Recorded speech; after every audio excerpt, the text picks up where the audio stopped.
Grim bloke. Yeah. And then, yeah, bruv. Yeah. Yeah, bruv.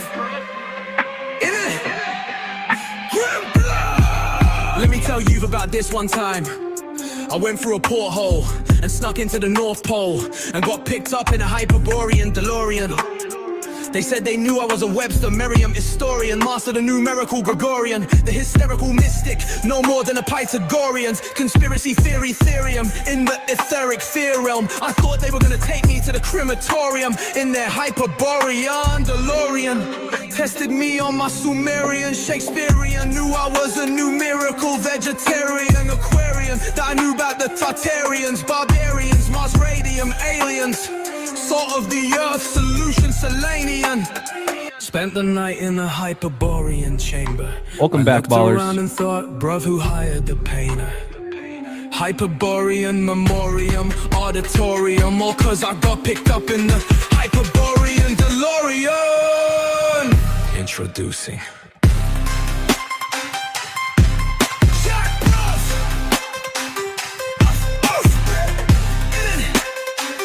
Hey, Maggie. Big dog!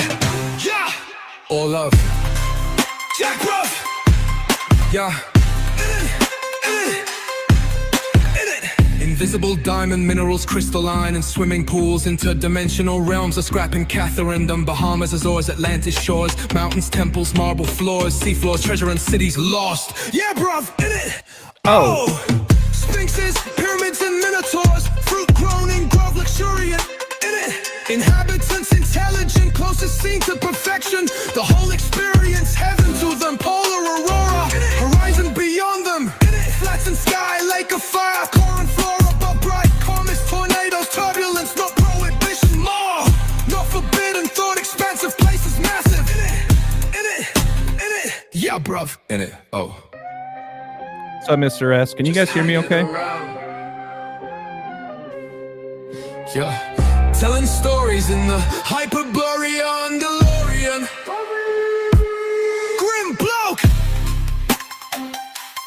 Jack bruv. Thank you, copy. Just hanging out around. Oh, Jack bruv. 88892. If you didn't know, now you're forever exploring it. Interdimensional, historian, moratorium. Just hanging around telling stories in the Hyperborean DeLorean.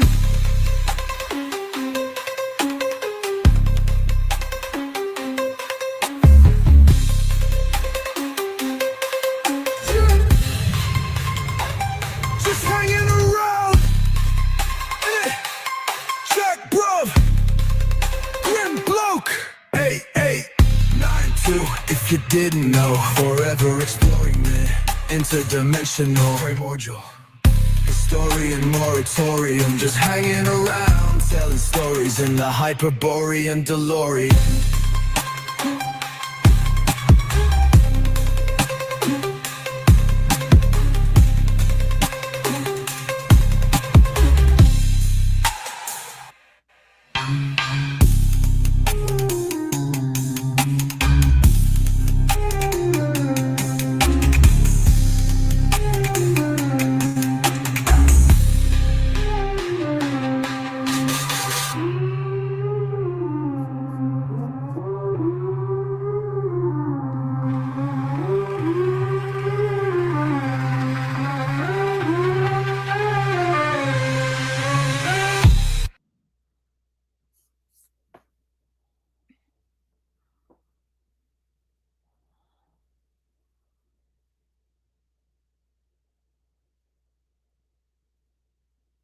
Welcome back, ballers. Happy Tuesday, best night of the week.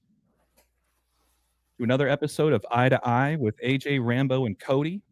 I'll get this out of the way first. Not sure what's going on with Codes. I hope he's doing all right. As you guys know, he has to get up very, very early or very late to join these shows. So I have a feeling he might have overslept. So he may or may not be joining tonight, but either way, the show must go on. Rambo, mic check. Can you hear me okay? I can hear you. Can you hear me? can hear you loud and clear. Very good. Let's dive into it. Apologies for the late start once again. My name is AJ, Balll Don't Lie, 3 L's in Ball. You guys can find the majority of my work on Instagram and YouTube, where tonight's show is being streamed from. I also have a Patreon page for those interested in my notes and homework before game time. For those that try to get ahead of or take advantage of the sports betting world. But I also just want to emphasize, I also have an email that you guys can reach out to me at any time. Wordplaybook, 3 O's in book at gmail.com. I've written 11 books at this point. They are available for free if you guys send me an email, or you guys can also, if you want to financially support my work, you guys can also purchase them on the Patreon link below as well. I'll do a quick plug here for KODI. Decoding with KODI 589 on YouTube. Does phenomenal work. If you guys are ever interested in financially supporting him, he does have a Buy Me a Coffee link as well at buymeacoffee.com/decoding with KODI, with the K's for KODI. Rambo.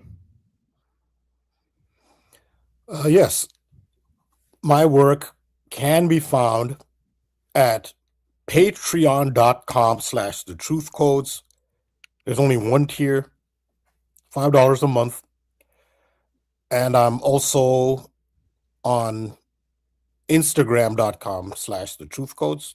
On Patreon, you also have access to the Codebreaker community server, where you can see the decodes and share the thoughts of other patrons. And thanks, AJ, again, for promoting my work and putting this show together, I say every week, sincerely. Of course, it's I say it's the best night of the week for a reason. It's a true blessing that we've been able to put this together. It's kind of crazy to think that we're on episode 36 now. I guess technically 37, right? You know, we did have one of those episodes drop off, but besides the point, it's been a heck of a ride so far. And there's always more to talk about every week. So it's always a blessing to have you jump on with me every week. Yeah, thank you. I know I'm certainly not the only one who enjoys it very, very much. But once again, you guys, this is $5 a month, okay? Not a day, not a week. This is for all of Rambo's content. It's only one tier. And I can attest to his Discord. It is a trough of knowledge, I guess you could say. Very abundant. And the community over there is fantastic. So let's dive right into it. You know, Rambo, I gave you a little bit of a preview of kind of what I wanted to share tonight. And I really want to shout out one of my patron members, Mike G.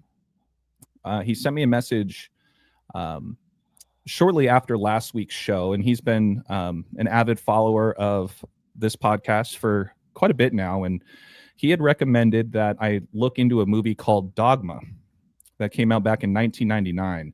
So I wanted to start by reading this message because the symbolism, the topics, all of those things that tie into this movie back in 1999, remember, it's just mind-blowing. And so he says, "Hey, AJ, last night I watched a movie called Dogma with Ben Affleck and Matt Damon. Not sure if you have seen that movie yet, but there's so many things they mentioned that have been talked about in your podcast. They mention Elvis and also the I Am stuff that KODI's been talking about. What he also found interesting is that this is the 25th year anniversary of that movie. And they actually banned it from DVD and streaming services until this year. They even have a shoot in the movie where there's a poster behind Ben Affleck and he's covering the majority of the quote, but you can clearly see the poster showing coming soon, ICE. I thought that was wild. You should check the movie out." So I did. And once again, I just want to echo a sincere thank you for the recommendation because I was blown away. I actually watched it twice. For those that aren't familiar, these are just some of the movie posters for Dogma. But without spoiling too much of the movie, the gist of it is starring Ben Affleck and Matt Damon, kind of like Demon. Sure enough, they are fallen angels that essentially are working on trying to get back into heaven by finding a loophole. And there are a lot of really big names in this movie. I'm blanking on the actor who plays Professor Snape in the Harry Potter series. And RAMBO, I always forget the name of this actress, but I've seen her in a ton of work. What's her name again? Salma Hayek. Salma Hayek. Yep. Matt Damon, Ben Affleck. You got Jay and Silent Bob in here. Chris Rock, George Carlin. It's essentially like a dark comedy, you could say. But what I wanted to share were a handful of screenshots from the movie, kind of further elaborating on what Mike G had shared with me in that original message. So the first one being, this is in the very first 3 minutes of the movie, the very first scene when you see Matt Damon, and he's talking to a nun at an airport. And the very first thing that the nun asks Matt Damon's character, who is Loki, by the way, that's one thing I didn't tell you the characters' names, is Ben Affleck plays Loki, Matt Damon plays Loki, Ben Affleck plays Bartleby. So those are the two names of the characters. But the nun asks Loki, "You don't believe in God because of Alice in Wonderland?" And he replies, he says, "No, through the looking glass." And then follows up and says, "That poem, The Walrus and the Carpenter." And I wanted to pause there, Rambo, because a good chunk of a lot of the content you've talked about this year has been about Through the Looking Glass and Alice in Wonderland. So, and once again, this is like the opening scene of the movie, essentially. Yes. So in my recent videos, focusing on ICE activity in Minneapolis, Minnesota, and why Minnesota is so central to these kinds of rituals and events, I did bring in Alice in Wonderland as an archetypal influence for what is happening in Minnesota. And it's not the first time I've brought up Alice in Wonderland. Alice in Wonderland also ties into the Super Bowl. There's one number that stands out in Alice in Wonderland, and that is the number 106. That's the only number really like stamped on the movie Alice in Wonderland, and that is on the Mad Hatter's hat. The hat costs 10 shillings 6 pence, so it's 10/6. And the Super Bowl concludes the 106th NFL season. So Alice in Wonderland does have significance and synchronicity with the Super Bowl this year and the NFL season that concluded. But I also brought up Alice in Wonderland. It ties into so many things. Alice in Wonderland was the precursor to The Matrix. In fact, The Matrix is full of references to Alice in Wonderland. And so with regards to Minneapolis, Minnesota, I brought up an event that happened after the Rene Good shooting, the Rene Good shooting was on January 7th. On January 8th in Minneapolis, Minnesota, I focused on an event where a Minnesota resident, a female, Minneapolis, ordered DoorDash food, and the DoorDash delivery woman delivered the food, but then ICE agents descended on the DoorDash delivery driver's car. When she delivered the food and went back to her car to continue her work, they were going to accost her and essentially kidnap her. That's what it is. So she ran into the house of the customer to whom she just delivered for refuge. So there was a siege that took place. And the symbolism, what I pointed out was that whole situation was allegorical, and there was an allegory to it. And there were multiple elements in that episode, that incident, that pretty much, if anyone's aware of the symbolism, confirmed that everyone involved had symbols that indicated that it most likely, and that's not to say this about all ICE incidents, there are a lot of families who are being torn apart. almost none of the people being apprehended by ICE are criminal. Like almost none of them have criminal records. It's not cleaning out gangs and violence. No, it's not. It's all, so that is happening. There actually are concentration camps. But incidents like that are high profile, the people involved clearly that are showing indications of, the symbolism of that, the secret societies use. And I identified some of it, not all of it. But the key one there was the eye. We talk about the single eye. And I've talked about that, at length. She had a single eye, you could say pendant. I'm not sure if that's the word to use, but no, pendant isn't the word. But it's a decoration of a single eye on her front door, which has a glass front door. And that was central to the whole ritual. And I had already talked about the single eye in reference to Minnesota. Minnesota is a metaphor. This is why all of this is happening. Minnesota is the third eye of the United States. The third eye is it's a metaphorical means or organ for seeing past 3D, the matrix, you could call it, the material world we live in. 3D was at the end of Renee Good's license plate on her car. It ended with 3D.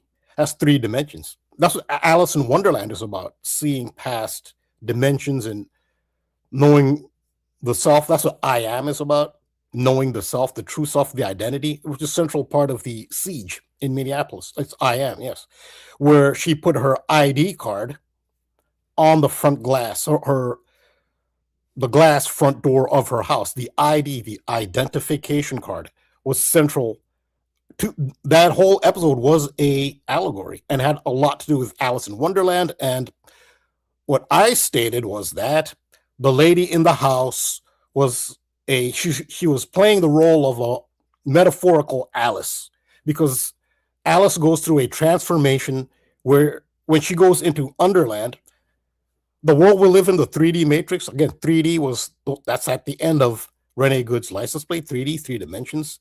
This realm here, we talk about the cycle from the above world to the underworld, and then a return, rebirth to the above world. This is the underworld. This is not the above world. This is the underworld. This is Underland. Lewis Carroll initially considered calling it Underland. Then he went with Wonderland. And the ID is the 3D material, flesh and blood, which the real self, the real I Am, is operating temporarily.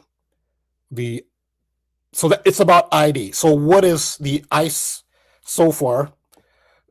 The ICE activity revolved around. It's revolved around identity. What does ICE ask everybody they approach? It's about identity. Are you a U.S. citizen? Or are you a United States citizen? It's about identity. There's a deeper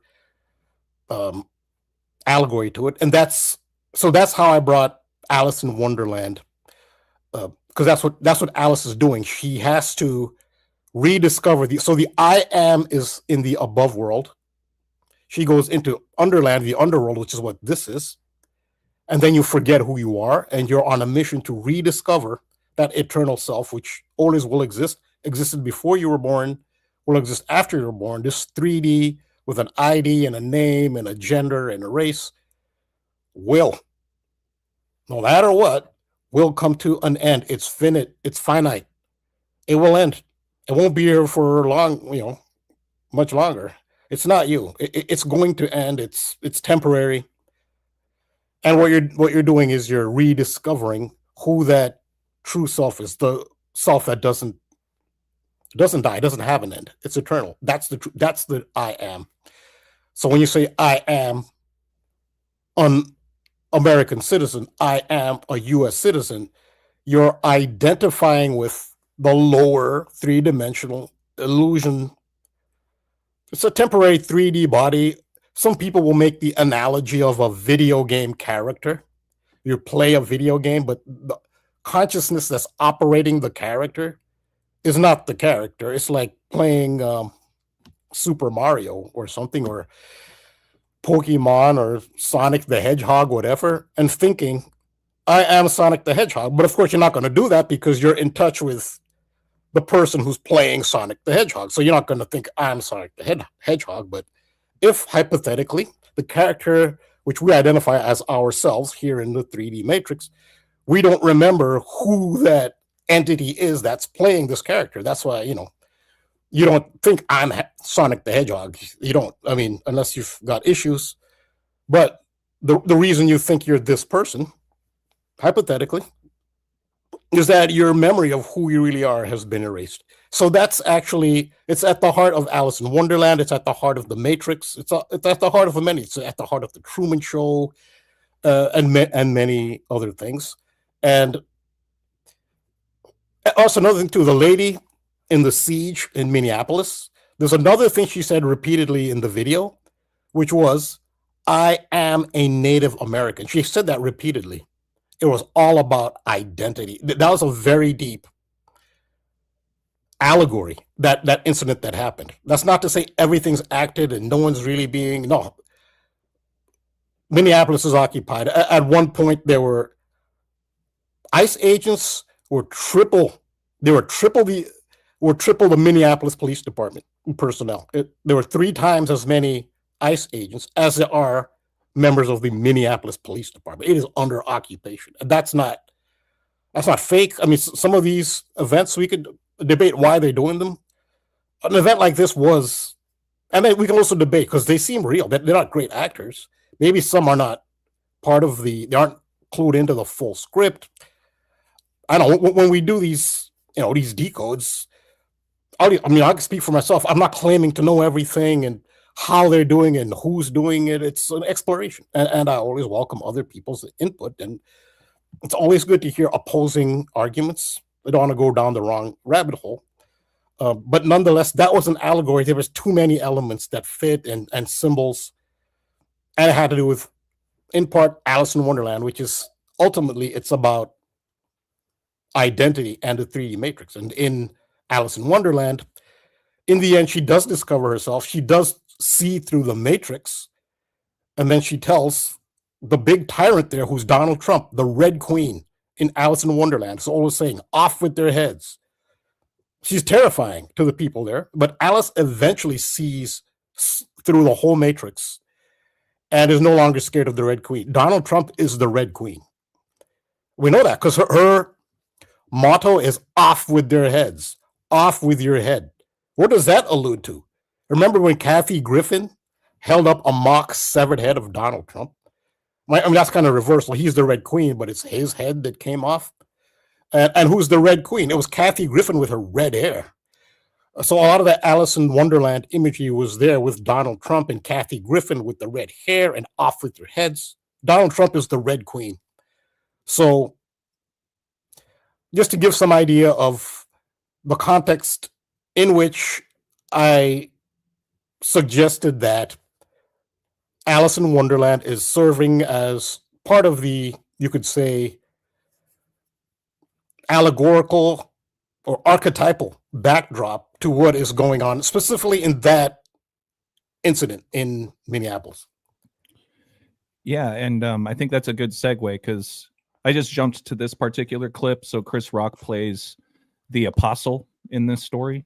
And as they're trying to essentially stop the church from opening, the church is the doors of the church is essentially the portal for the fallen angels that they need to walk through to get back to heaven. But your emphasis on, well, first of all, thank you for that further explanation on Alice in Wonderland. This is so fitting as well. Minneapolis. I mean, where does the entire Mighty Ducks story take place? In Minneapolis, right? Minnesota, right? And another set of characters are these demons, essentially, that ride around in their rollerblades and hockey sticks. And you have another set of characters, the prophets, played by Jay and Silent Bob, where they scare those kids away. And Jay even says, go back to your paper routes, you mighty duck. Expletive. So they even reference the Mighty Ducks in this movie. You have another scene where they have this duck flashing behind Ben Affleck's character several times. And Can I jump in? Yeah, of Jump in. course. Do you remember the insurance company and Gilbert Gottfried did the voice? Oh, Affleck. Exactly. Huh. It Yeah, was a wow, it was a, that it went was a right over my head. goose. Yeah, Affleck was a goose. So it was Gilbert Gottfried doing the voice of you can call it the mascot of Affleck Insurance Company. And it was a goose voiced by Gilbert Gottfried, and he kept going like a quack. It sounds like a quack. Affleck. Yes. And so that's how, yeah, so there. So Ben Affleck in that regard ties into the duck theme with his name and that commercial. Yeah, and Jay, once again, the prophet towards the end of the movie, and you know, if you guys really don't want me spoiling it, then I apologize. But even towards the end, another like kind of morality rule, so to speak, is that the humans on Earth, they can't kill Ben Affleck's character Bartleby because he is an actual fallen angel, and if you kill the meat suit that he's in, it's essentially exactly what he wants. And Jay is too dumb to realize that, so he has a firearm and he says, "Count the shells, suck a duck." It was just so random for him to say that as he's shooting at Ben Affleck.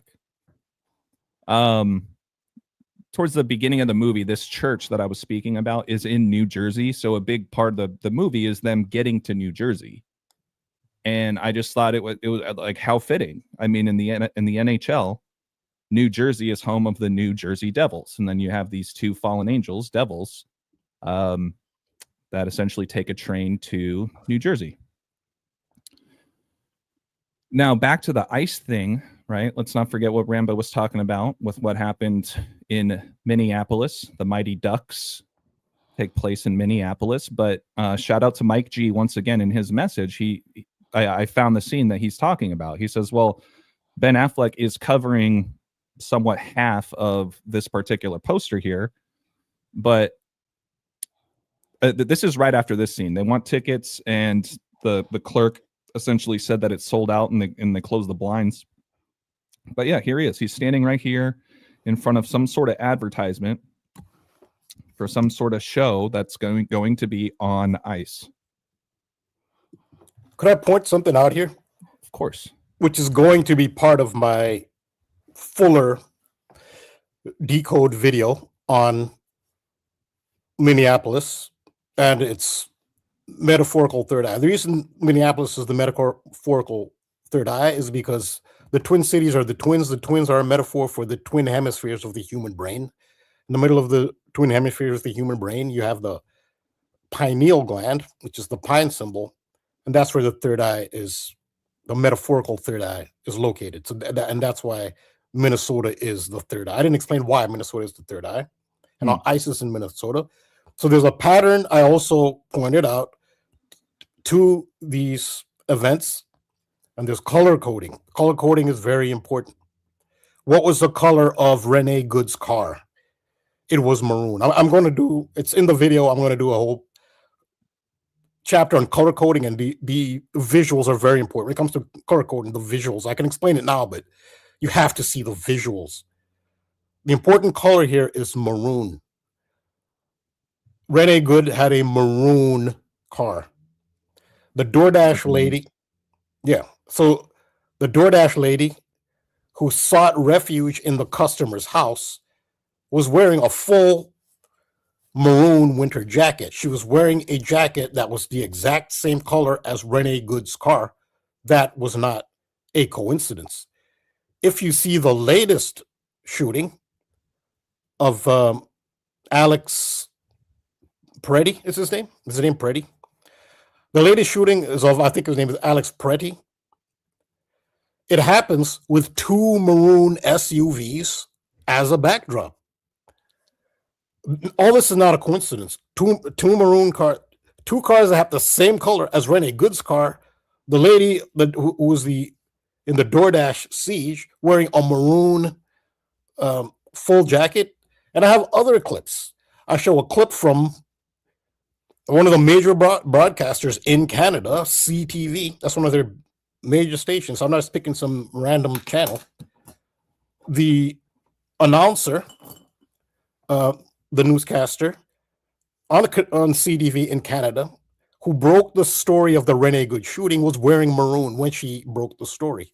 There's also I think it's the Minnesota prosecutor. Somebody from the prosecutor's office, a law enforcement official, did a press conference in Minneapolis on the Rene Good shooting, wearing maroon. It's a pattern. The key to maroon is, how do you get maroon? You need to combine two colors. What are the two colors you combine to get maroon? That's the occulted symbols. To get maroon, you combine red and black. Those are colors in alchemy. Rubedo and Negredo. So alchemy has a lot to do with it. But nonetheless, as I see here, ice, and this is right up the alley of the decodes I've been doing. I'm not having you put out the full decodes. I haven't done the whole maroon part, but you have to see the visuals. And it's an undeniable pattern. I'm just seeing it here, the maroon. I was just talking about the maroon, and there's ice in the maroon. That's those two elements have gone together in the Rene Good shooting and in the latest Alex Pettit shooting. Yeah, no, that's fantastic, Rambo. Yeah, I mean that was staring right at my face. Just my eyes were latched onto the ice word right behind him. We have a couple other really good observations here. JM and a few others pointed out that, New Jersey is home of the 201 area code. We know about that related to, the Jesuit order, for example, whose colors are red and black, right? What else did we have in here? Just a second. Yeah, DoorDash uses the 201. I'm not sure if DoorDash is, okay. Eric says DoorDash is out of New Jersey. Yeah, I didn't know that. I don't know where. I can, let me look it up real quick, DoorDash. I know right now it's in Silicon Valley, but I don't know where it started. It might have started and then moved to Silicon Valley.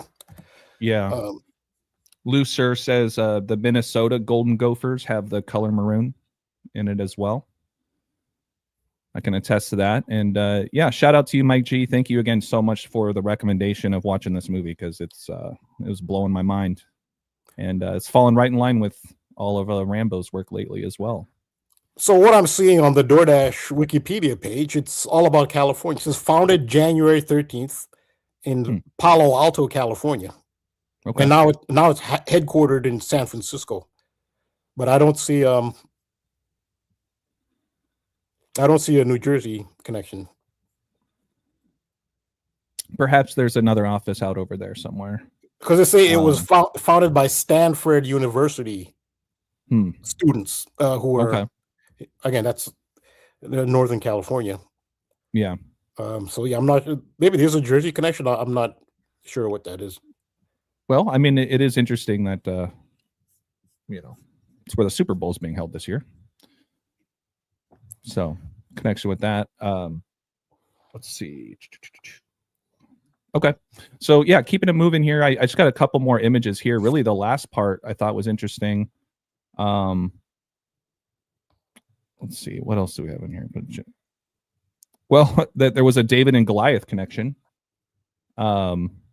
This is kind of getting closer towards the end of the movie where they are trying to stop the fallen angels. But, this is one of the other demons' hockey sticks that are like holding them back. And the devil's about to turn on something on the TV. And Jay the prophet says, yo, put on channel 9, Davy and Goliath.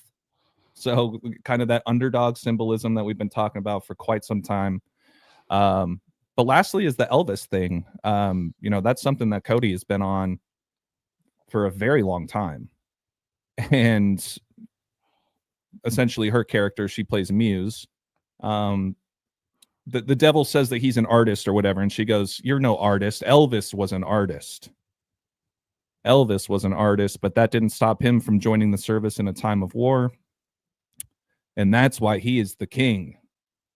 So everything from David and Goliath underdog themes to the Elvis themes to the I Am themes to the latest in the news with ICE, and you're pointing out here about the maroon symbolism in Minneapolis, where the Mighty Ducks takes place. And we got multiple duck, symbolism in this movie. The Devils. There's your red and black.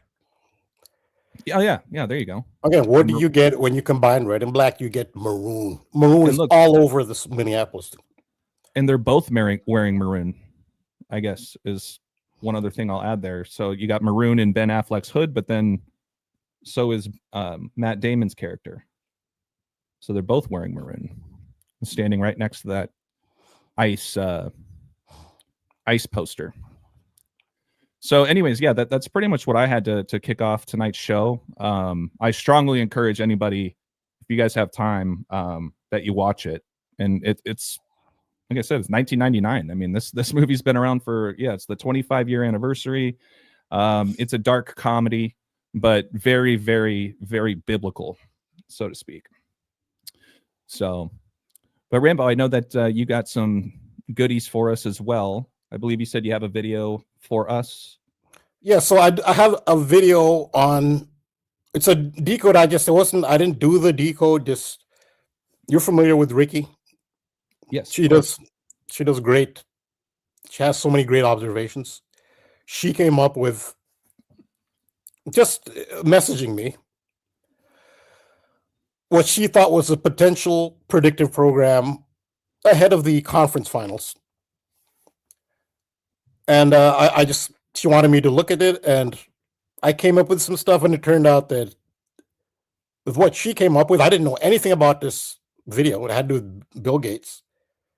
And what I came up with that, because she brought it to my attention, it actually did tie into, and what we came up with together turned out to actually determine the Super Bowl. I guess I give her credit. She, the one who came up with it, she saw a Seattle clue. Then I looked at some other stuff, and it ended up that what we came up with together actually ended up predicting the Super Bowl, at least from the,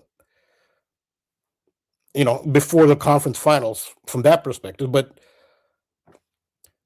I don't want to do that now because it'll take away from the flow. You just talked about, based on what you talked about, my other decode actually flows a lot more. It's actually a smoother segue into my other decode than that video. That video will kind of go off the topic. I'd rather stay on this because we can segue into my other video. Yeah, perfect. I'll stay on topic because it does have some elements of what you just talked about in the movie Dogma. Well, yeah, and then of course the name Dogma, right? We've had a lot of conversations about Sirius the Dog Star, so you got that tied in right there too. And Eric did clarify on the comment that it is the Dasher, it's the DoorDash direct line used. They use the 201 area code. Oh, okay. So that's interesting considering that headquarters is in San Francisco. But 201, obviously the area code for New Jersey. But Rambo, you have the floor. Right. So this is on X, a posting on X that many people are talking about. It came from the White House. The White House posted this on X, and it says, "Embrace the penguin." I hope you can see this clearly. And they're alluding to Donald Trump's threat of the United States taking over Greenland. And recently, at a summit recently, Donald Trump, addressing, predominantly the EU representatives, heads of state, reiterated to them the United States' desire to take over Greenland, which, as we know, is actually part of Denmark. And during his speech, which I guess people find kind of comical because he is acting a little off, throughout his speech, he kept saying Iceland. He never said Greenland. but he was referring to Greenland. And no one corrected him. No one, he didn't like, he just said Iceland, Iceland, Iceland throughout the thing, referring to Greenland. So there's that. But then the White House put out this on X. And what it depicts is Donald Trump walking next to a penguin, and the penguin is headed out towards the mountains. But in the distance, you can see the flag of Iceland, and the penguin is holding an American flag. You can go into the symbolism. It is very disturbing symbolism. It's not necessarily that positive for the United States either. Besides that, so what some people are saying is this is about a penguin, and a lot of animals do that. And this actually alludes to something that you brought up in Donnie Darko, how Donnie Darko talks about people dying alone and how he had a dog that died, or a pet, I think, and the pet wanted to be alone when it died. Something you brought up, and it was in Donnie Darko. Well, that's actually part of this image here that the White House put out, that what happens with penguins, which like a lot of animals, when they're about to die, they prefer to be alone, so they leave the pack. They don't go to the feeding area, which is penguins is an area where you can feed, I guess, access to like fish and things. Well, they go away from that, and they go away from the pack, and they'll head out to the mountains by themselves to die. Now, if a penguin is doing that and is carrying American flag, that's not a good sign. And of course, there's Donald Trump right next to it. I mean, so those who have the faith in this guy, images like this, I mean, that's not a positive message. And there have been a ton of these. And who knows? Maybe they're trying to cause anxiety, to cause a certain vibration. Maybe they need to do this because they actually can't do it unless they need your help in manifesting it. So you have to have that anxious vibration of it's the end of America. And I think they actually need that in order to do it. Like, we assume that they have, I guess, some degree of power. And they can, because of the power they have, they can just decide to do something and do it. But it doesn't seem as if they can do it. They need a certain vibration, you could say a frequency, to manifest whatever they want. It doesn't seem as if they can just do what they want. And it's not just one entity either. There's one monolithic entity, the Illuminati, who have one agenda. I think it would have been over a long time for humanity if that was the case. So I'm just speculating here. We're all speculating. I mean, some people seem to speak with certainty, like they know who's in charge, and I'll speak for myself. I don't know. I don't claim to know. But it does not appear to me that those in charge, for lack of a better term, Illuminati, like it's one monolithic entity with one agenda that everybody involved agrees upon. I don't see it. There clearly are some rivalries within the secret societies and some competing agendas. And no one can just do what they want. There's certain things need to happen. And I feel that when they do things like this, they're so desperate to gin up anxiety. They've been doing end of America stuff for a long time. I remember this might have been back around 2012-ish, 2013-ish, when Serena Williams was still active in her heyday. There was a Wimbledon, Grand Slam tournament, where they're playing Serena had won, I think, and they were or is it before I think they played national anthems before the match or after. I don't know which one it was. Maybe she had won Wimbledon. They were playing the Star Spangled Banner, and right at the time that of course it's instrumental, they weren't singing, but right at the point where the Star Spangled Banner goes, and that our flag was still there, that part of Star Spangled Banner, right on cue, the American flag fell off from the rafters at Wimbledon, right on cue when it says that our flag was still there, and then it just floated to the ground, the American flag. It was amazing. Things like that people have pointed to, these kind of end of America type things. In Brazil, there was a Statue of Liberty that collapsed. There's another Statue of Liberty collapse with Wendy Williams. Wendy Williams doing a live show. This is an MK Ultra thing where she wasn't acting. She really had a panic attack and froze, but it was a Halloween show and she was dressed as the Statue of Liberty and she passed out live, I think, on television. And people are saying, oh, that's another end of America thing. Well, they're doing it again. This is Donald Trump, but even if you're a Trump supporter, why would you still, if you're some rah-rah, red-blooded American MAGA, Are you still MAGA after doing this? He's walking next to a penguin. What the penguin is doing, it's going away from the pack to die while holding the American flag.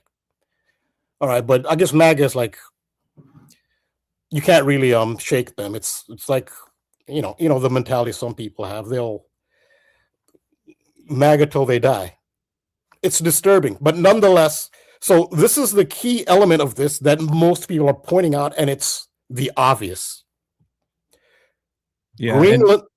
Caleb just added a good observation here too, because Rambo, you've mentioned a lot about how Donald Trump calls himself Batman, and the Penguin is, pretty popular villain in Batman.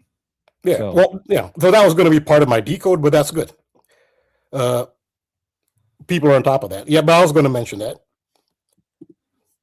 And so the Batman thing, so I'm glad he mentioned the Batman. So he's onto it. Donald Trump is Batman.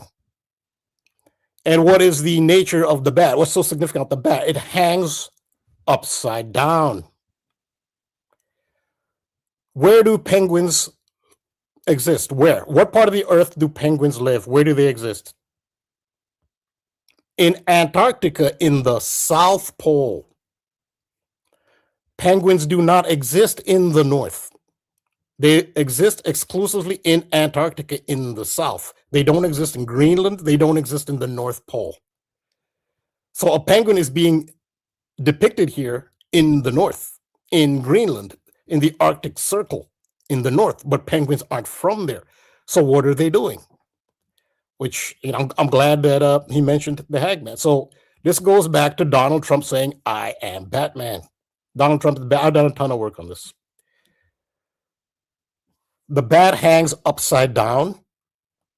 And in some tarot decks, the bat is used for the hanged man.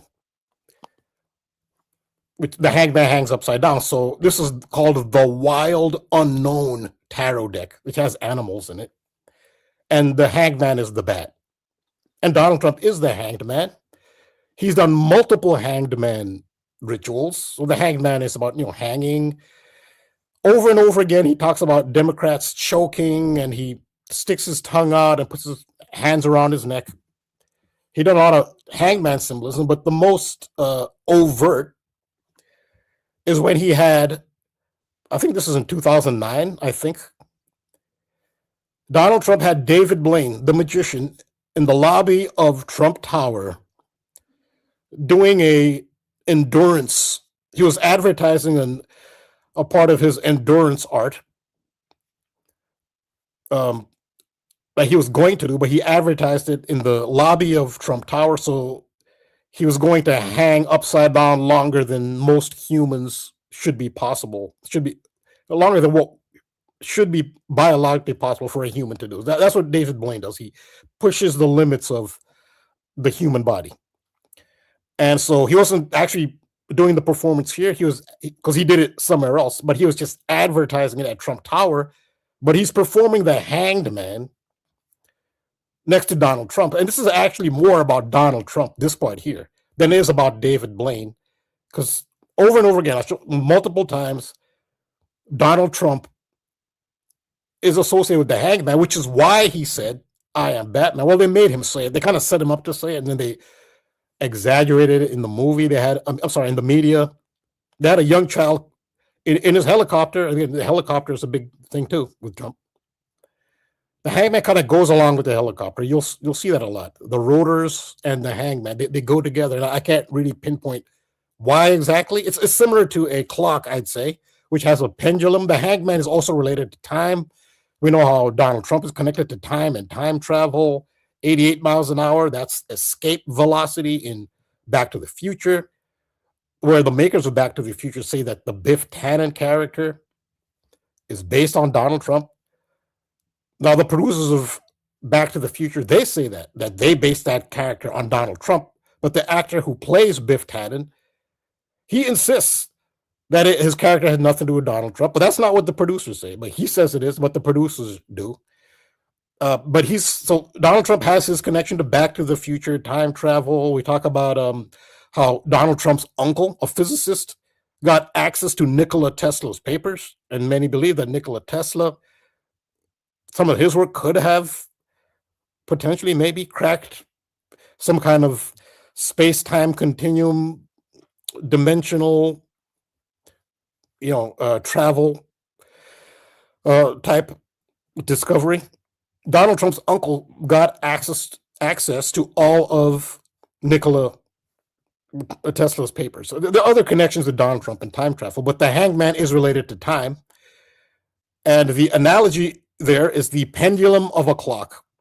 That's where you see the combination of the rotors, like the helicopter, and the hangman. It's the clock, the hands of a clock that rotate. And then beneath the clock is the pendulum. The hangman in French is called le pendu, Pendu. Pendu, like pendulum. That means le pendu is the hanged in French. And pendulum, which shows you how it is related to time as well. It's related to many things. Time is one of them, and Donald Trump is connected to time. Trump 88, and all the 88s with him. But yeah, so this is actually more about Trump than anything. And that's why he said, I am Batman. It's a reference to this. And so when he does this is part of Donald Trump's hanged man symbolism. This is not Donald Trump's idea. He did not put it out. It was put up by the White House. They have a whole PR department that does these things. He does not do it. He has nothing to do with any of this. He has to accept it. He's not really a leader. There's somebody else in the background, a power that puts these figureheads in place because, the United States is supposed to be a democracy which elects a president. So they've got to keep up that facade. It was predetermined he'd be president, and he's told what to do. So this is put out by other forces, not by Trump. Who knows if even he understands it? This is about the hanged man. The penguin is from the south, from Antarctica. When you're putting a penguin in the north, in the Arctic Circle, what you're doing is a reversal. So it's upside down. It's part of his whole. He's full of this hanged man symbolism. That's why he's Batman. That's what they're doing. So everyone's kind of laughing at. Not even laughing at the White House who put it out. They're laughing at Trump like, oh, he's so silly. He's such an idiot. He doesn't realize that penguins exist in the South. First of all, Trump isn't doing this, and they are 100% fully cognizant that penguins are not in the Arctic Circle. That's the whole point. If you understand the symbolism, they're doing a reversal. It's the hangman symbolism, which is all over Donald Trump. And yeah, so here's the penguin from Batman. So Donald Trump's I am Batman. The penguin is one of his arch nemesis. Danny DeVito played this penguin in Batman. And Danny DeVito has been a very outspoken anti-Trump celebrity. Most celebrities don't talk about politics. Danny DeVito he's one of those who's the more outspoken against Trump. But so yeah, just another quick observation about Danny DeVito. I don't know if he's still doing it, but he's also a big face for Jersey Mike's. Yeah, the sandwich. Oh, yeah, okay. No, yeah. I actually thought about that. That's a great connection. No, that's a great connection. Yeah. And who is he with in those commercials? Who is he with? Eli Manning. Huh.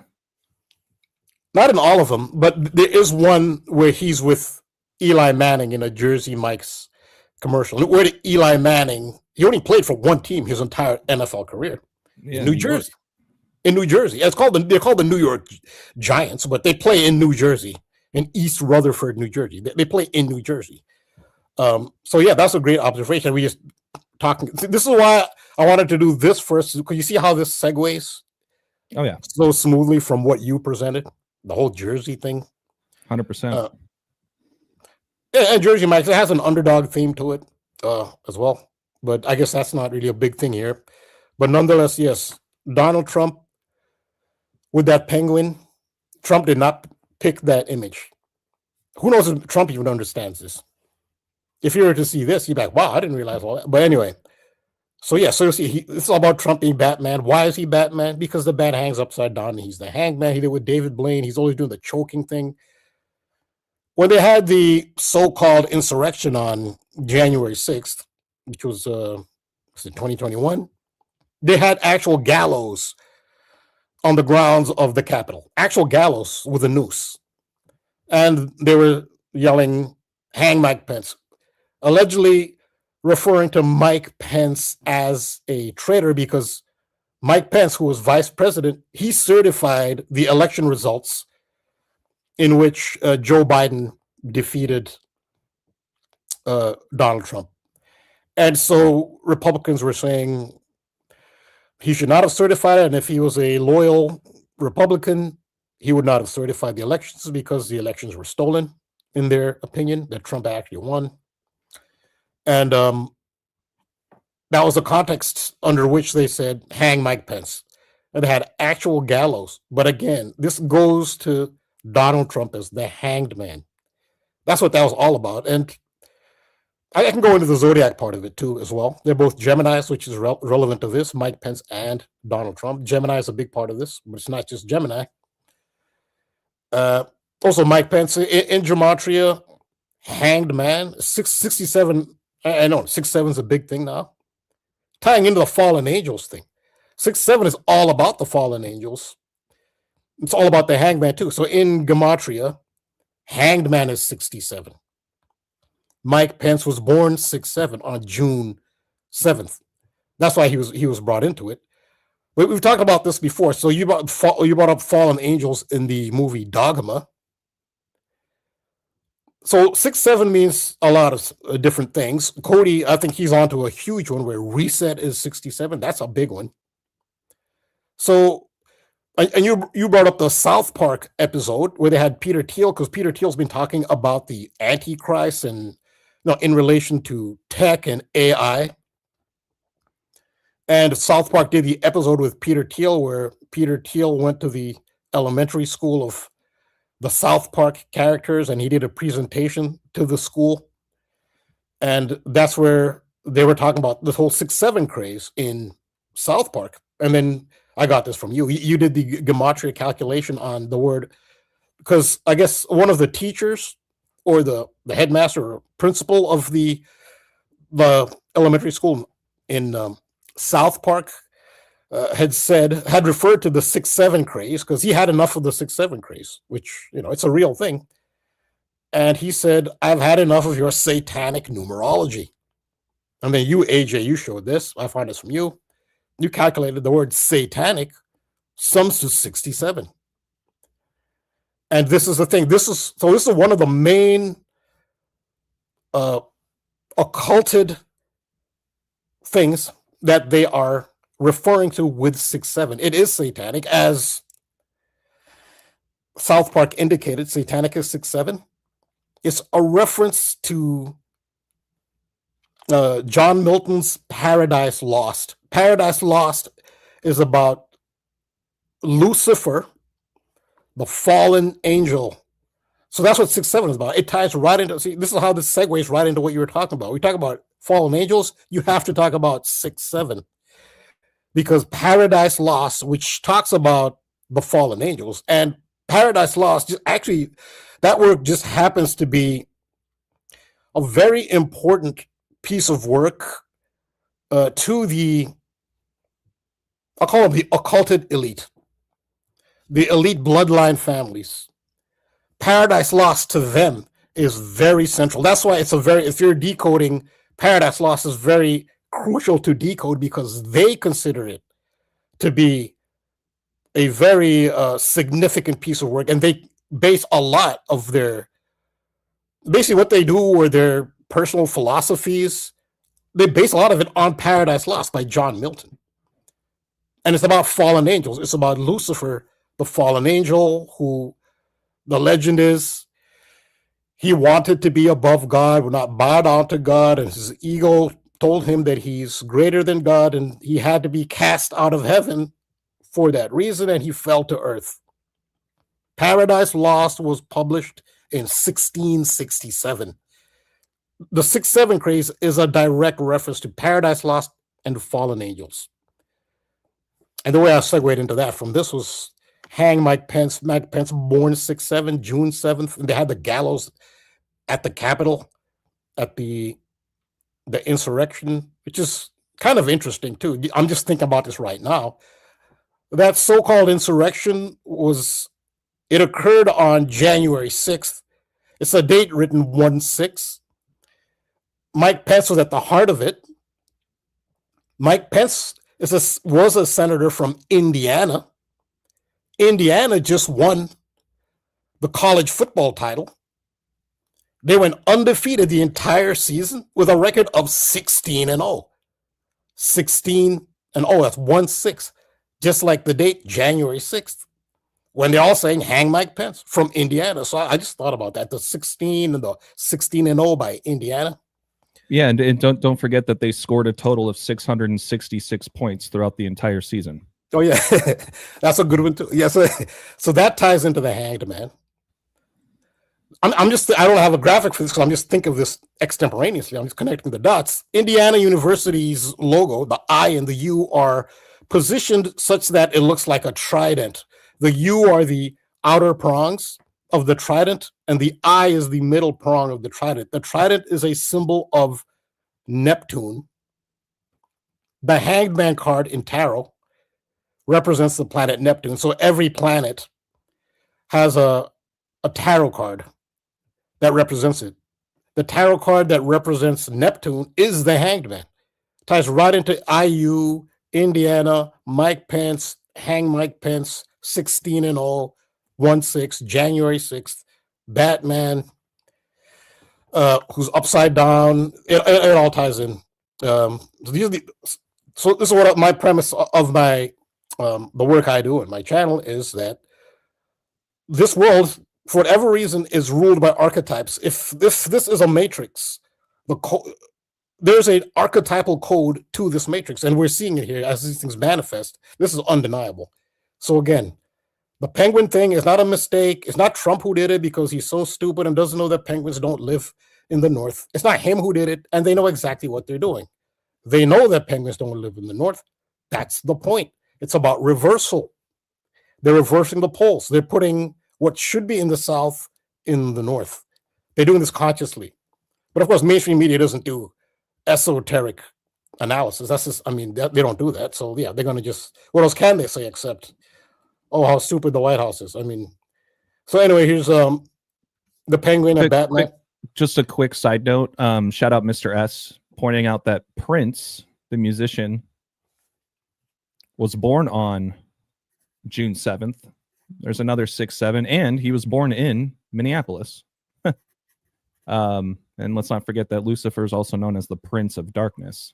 So that's a great connection, because what movie did Prince do? Besides his own movie, did Prince do a soundtrack for? Batman.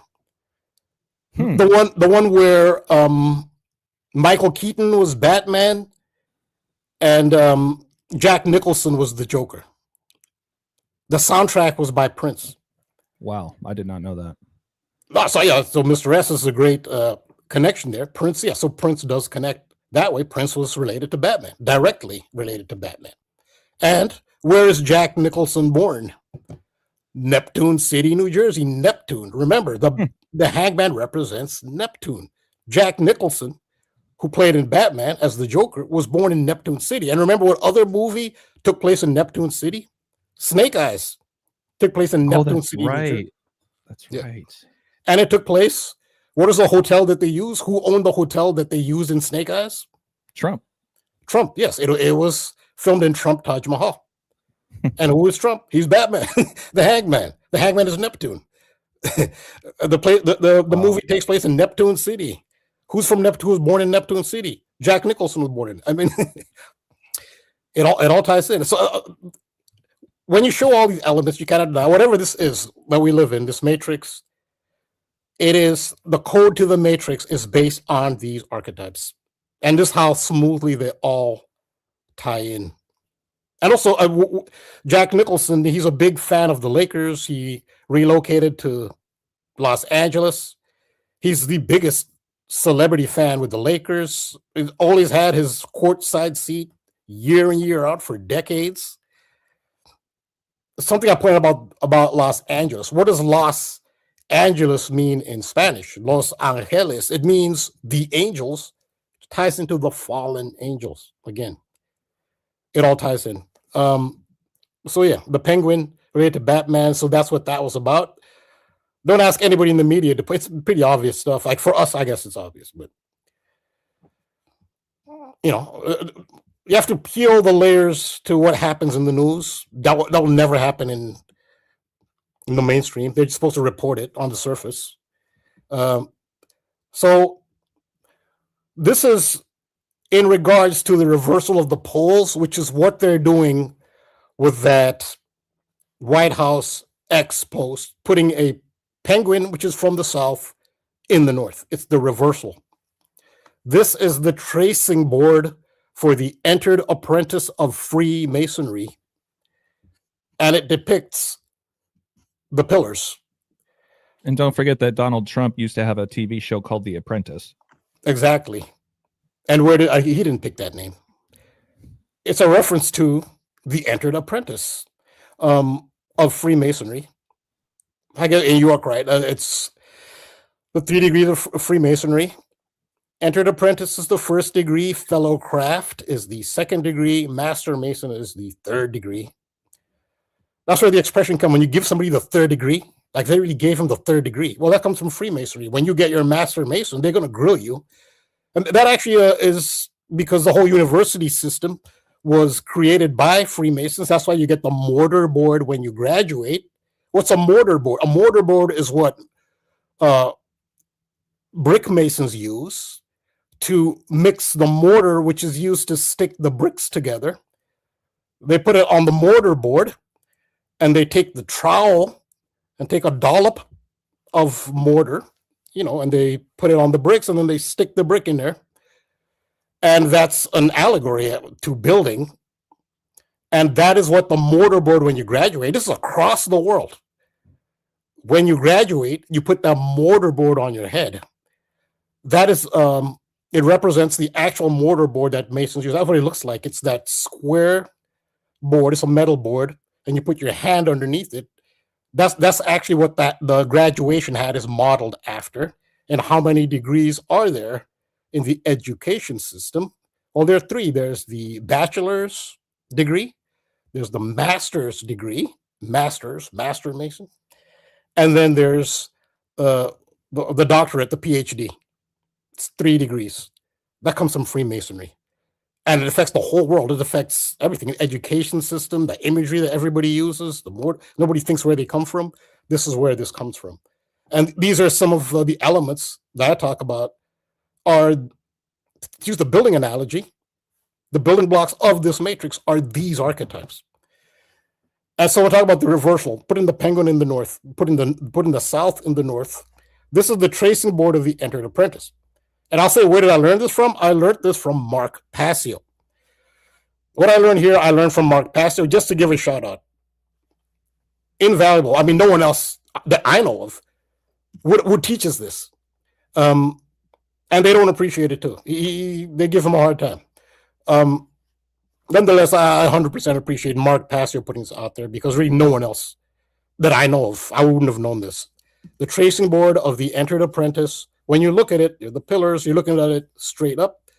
You see the cardinal directions, but east is on top. It's not north on top as you would think it is. The north is over here on the left side, which means to have the cardinal directions in their appropriate positions, you have to turn the tracing board, where north is now where it should be, south is where it should be. So that tells you that the twin pillars, they actually represent the tropics.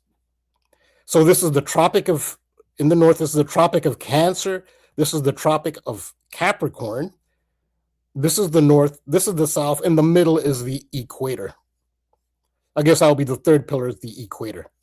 So that's actually, this has to be turned sideways, and the cardinal directions indicate to you that you have to turn it sideways, because then that's the only way cardinal directions are in their appropriate direction. Now, I'm talking about the theme, what Trump is doing of reversing the poles. This has already been done. And this is done with the Twin Towers of the original World Trade Center. So remember, the North Tower of the World Trade Center would have been this, the left pillar. The South Tower of the World Trade Center would be this, The South Tower. Again, what is Building 7? The middle pillar? Salomon Brothers Building, because that was the main occupant of that building, the investment bank, Solomon in Latin, Solomon's Temple with the twin pillars. The tropics are separated by 47 degrees. Donald Trump is the 47th president. So the North Pillar is the Tropic of Cancer. The South Tower of the World Trade Center is the Tropic of Capricorn. Now I'm going to show you how they reverse the poles, just like they're reversing the poles with that Trump post, putting the penguin in the north. So yeah, so it's the Tropic of Cancer, Tropic of Capricorn, which has to do with the zodiac, Cancer and Capricorn. Look at when the North Tower, which is the North Tower, and when the South Tower of the World Trade Center were topped off. The North Tower, which is Building 1, this one World Trade Center, was tapped off on December 23rd, which is in Capricorn. But Building 1 is supposed to be the Tropic of Cancer, but they topped it out in Capricorn. Look at when they topped out 2 World Trade Center, which is the South Tower, which should be the Tropic of Capricorn. They topped it off July 19th. They topped it off in Cancer. This is not a coincidence. It can't be a coincidence. Salomon Brothers, Building 7. That's another thing. The tropics are separated by 47 degrees, 23.5 to the equator, and then 23.5 to the equator. The tropics together with 23.5 together, it's 47. It's 47 degrees.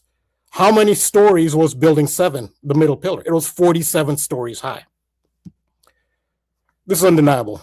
It's under the Salomon Brothers building. But look at what they did. They used Cancer. July 19th is Cancer. December 23rd is Capricorn. But they reversed it. Building 1 in Capricorn, Building 2 in Cancer. It's supposed to be the other way around. It's supposed to be Building 1 in Cancer because it's the Tropic of Cancer.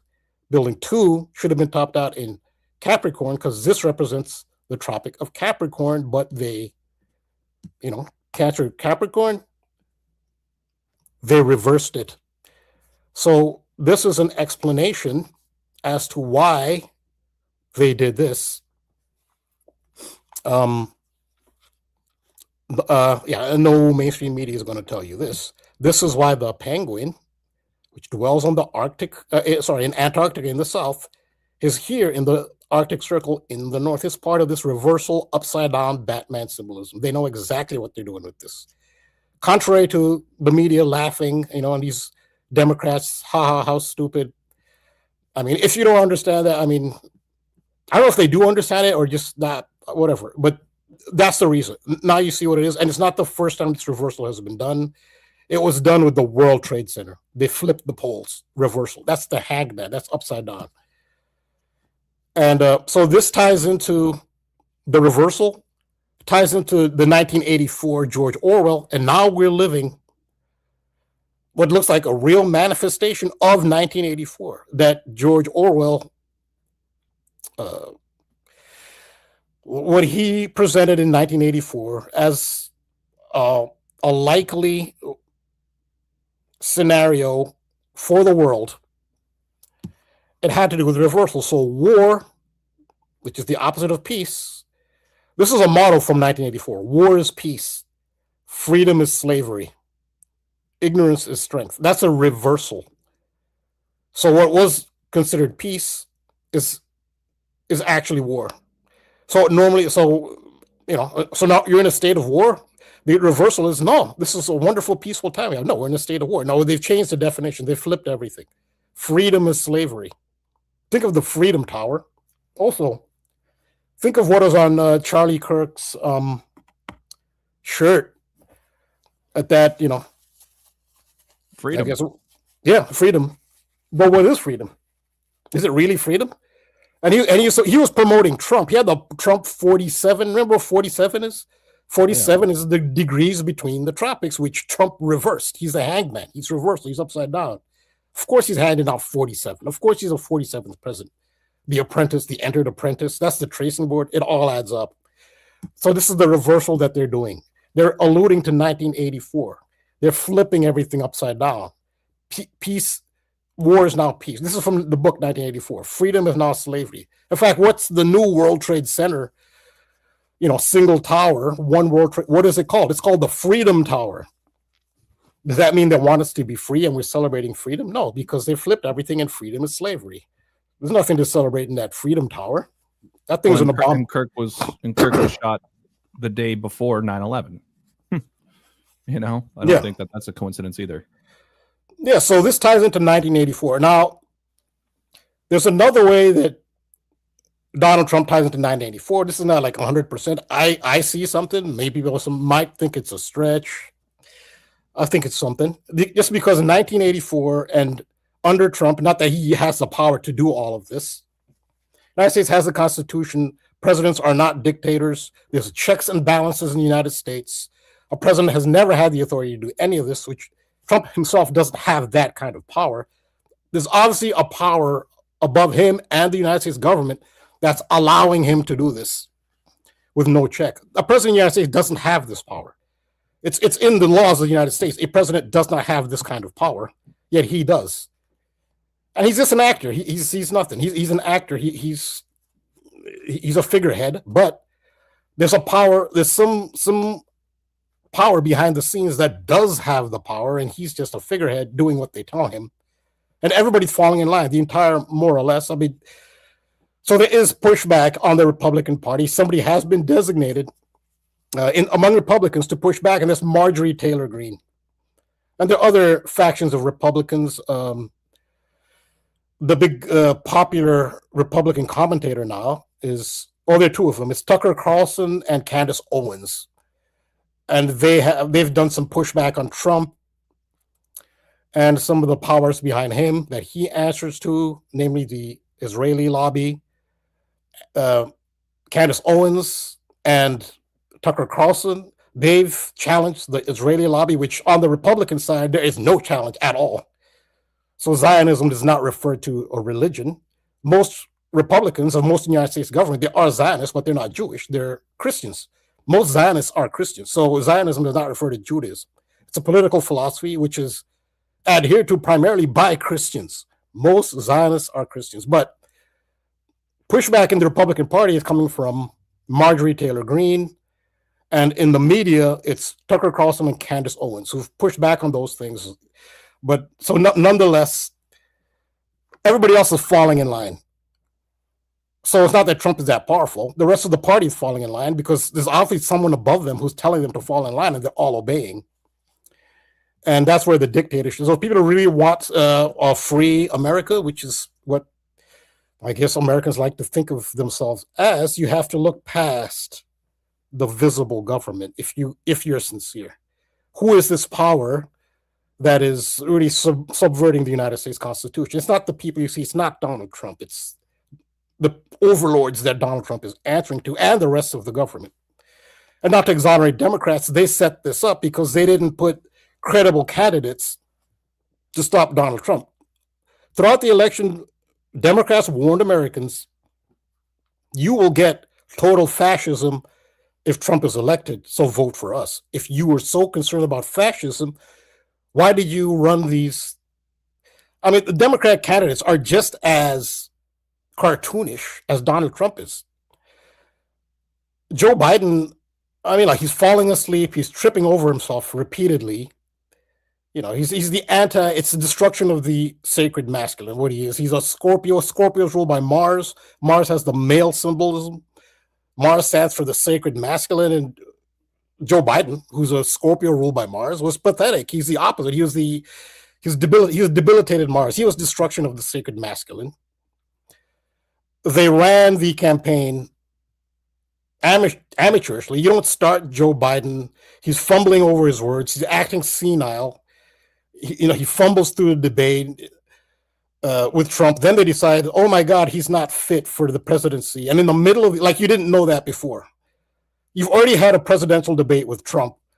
In the middle of, this is unprecedented in United States history. Then you remove him in the middle of the campaign and replace him with Kamala Harris. And let's be honest, when Kamala Harris talks, She looks tipsy. She looks like she's been drinking. It's just a fact. She looks like she's been drinking. Like if you didn't know who she was and saw her talking, this looks like, kind of like a fun-loving, happy-go-lucky person who's probably been at a party or something who had it. Was a little buzzed. That's how she comes across. She always comes across that way. She's not a serious candidate. So Democrats can't tell you that they were so afraid of fascism. They deliberately ran just a joke of a campaign, and candidates who would be easy for Trump to defeat, they're part of it. They set this up. So they're overlords above them. This does not exonerate Democrats. Democrats are the Washington Generals. You're the Washington Generals. Are they the team that plays the Harlem Globetrotters and loses every game? Democrats are the Washington Generals. So that, just to be clear, that doesn't exonerate them. So 1984, which is, they want Trump in office for this rollout of the 1984 agenda, it's George Orwell thing. This is where I think Donald Trump ties into 1984, the Van Halen album, which is a rock classic. I had this album on cassette. If I don't know how many people remember what a cassette is. I had this on cassette. 1984 by Van Halen. And this ties into the Fallen Angels. Now, remember the image, AJ, that you showed of Dogma? They show angels, and one of them has a cigarette in their hand. You remember that image? Yes. That is a throwback. It's directly influenced by this classic Van Halen album cover it's a baby angel, well, you can see with the wings, but it's a fallen angel because they're being rebellious. Smoking cigarettes is a rebellious act. So this is actually like a baby Lucifer. This is a very classic, all-time classic, legendary, one of the most legendary albums in rock history is Van Halen's 1984. And this actually depicts, it's like a Luciferian image, like a baby Lucifer. And he has a cigarette. So he has a packet of cigarettes, and he has a cigarette in his hand. And what's a cigarette that's out of his packet? Like if you're selling a cigarette individually, what's it called? It's called a Lucy because it's loose. It's a loose cigarette. Yeah, a loose cigarette, which is something that's sold by itself. It's called a Lucy. That's short for loose. What is loosely also a euphemism for? It's also a euphemism for, or not a euphemism, but a short form of Lucifer. Lucy is Lucifer. So this is that's the symbolism here. He has a Lucy in his hand. Plus, you light it. It's also Lucifer means light bearer, and the torch carrier is a symbol of Lucifer. That's actually what a cigarette can be, a symbol of the light bearer, the torch, because you light the fire on the end, and it's a double meaning. A cigarette by itself is a Lucy, but it's also lit with light. So there's a lot of symbolism there, the Lucifer symbolism here. And this is Lucifer. This is the rebellious angel as a child because he has the wings. It's 1984. And it ties into Donald Trump because what I feel is, that's another thing too. If you remember the I can't breathe thing with motto or statement, which is famous obviously now for George Floyd. It actually started before George Floyd. It actually started with Eric Garner in New York City. Eric Garner was choked to death by the New York City Police Department in Staten Island, which is a borough of New York City. In Staten Island, New York, in New York City, Eric Garner was choked to death by the New York City Police Department. And he's the one, and he was a big heavyset guy. He's the one who first said, I can't breathe. And I can't breathe became a motto for civil rights activists, specifically against police brutality. This is before George Floyd. Then George Floyd's incident happened. And then it became associated with George Floyd, but it started with Eric Garner, who was choked to death. And again, that's a reference to the hanged man, the choking, the hanging, Eric Garner, which ties into what is the hanged man in tarot. What does it represent? It represents Neptune. Neptune is the trident. The very same day that Eric Garner was choked to death by the New York City Police Department and said, I can't breathe, that very same day, Malaysian Airlines, I think it was shot in Ukraine, but because Malaysia Airlines have had several incidents. There's one of the incidents, the crashes of Malaysia Airlines. What the logo for Malaysia Airlines is a trident. It's all about the trident, Neptune, the Hanged Man. I Can't Breathe started with Eric Garner, but why did NYPD confront Eric Garner to begin with to choke him to death? He was selling loose cigarettes. Eric Garner was selling loose cigarettes when he was choked to death and said, I can't breathe. Donald Trump actually in 2020, 3 months before the George Floyd choking happened, 3 months before. So he was on the campaign trail for the 2020 election, which would happen in November. Donald Trump said that in the Democrat primary, this is while he's campaigning, he said that Amy Klobuchar, who's the senior U.S. Senator from Minnesota, choked during the Democrat primary debates. She said, Amy Klobuchar choked, he said. And he talked about Mike Bloomberg, because Mike Bloomberg, who was a former mayor of New York City, he was also running in that election, and he was in the Democrat primary as well. And Donald Trump said Mike Bloomberg choked, said he choked like a dog. He says it about a lot of people. He said about Joe Biden. He was saying they choked. And that's when Donald Trump put his hands on his throat, stuck his tongue out, and said, I can't breathe. And he was actually slamming the podium, the lectern, slamming the lectern with his tongue out and making a choking action. And this whole MAGA, they find it so funny and hilarious, saying, I can't breathe. Amy Klobuchar said, I can't breathe. And they talk about the Minnesota senior senator. This is 3 months before George Floyd. Amy Klobuchar's birthday is May 25th, which is the day on which George Floyd was choked and said, I can't breathe. What a coincidence. And Donald Trump was given this ahead of time. He did not do that spontaneously. He was told to do it. Say that Amy Klobuchar choked. Specifically single out Amy Klobuchar because she's the Minnesota senior senator. And it's also, I was just going to add on top of that with the birthday, it's also the same birthday as Kevin O'Connell, the head coach of the Minnesota Vikings, which you've touched on several times as well.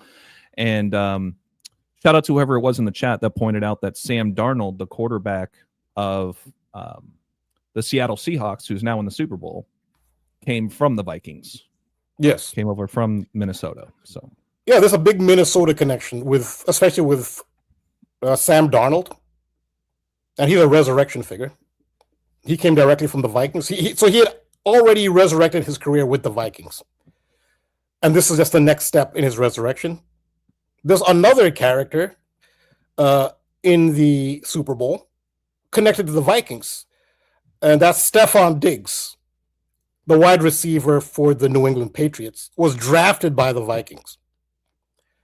And now he's in the Super Bowl. So there's a strong Minnesota connection, Vikings connection on both teams. Stephon Diggs, drafted by the Vikings, and Sam Darnold, quarterback for the Seattle Seahawks, who they got from the Vikings.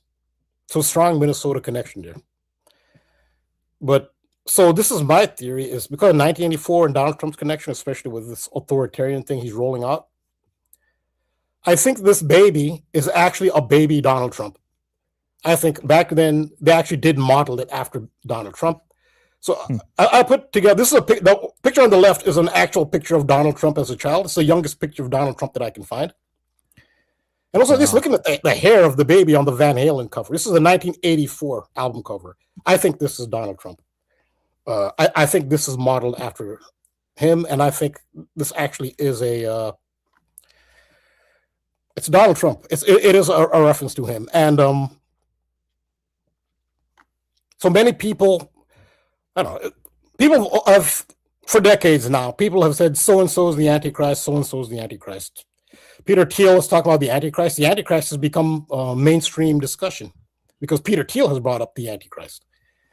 And I talked about that because they had Peter Thiel in the South Park episode where they talked about 6-7, it's satanic numerology, and satanic sums to 67, Paradise Lost, which is about the fallen angel Lucifer. It was published in 1667. And that's one of the main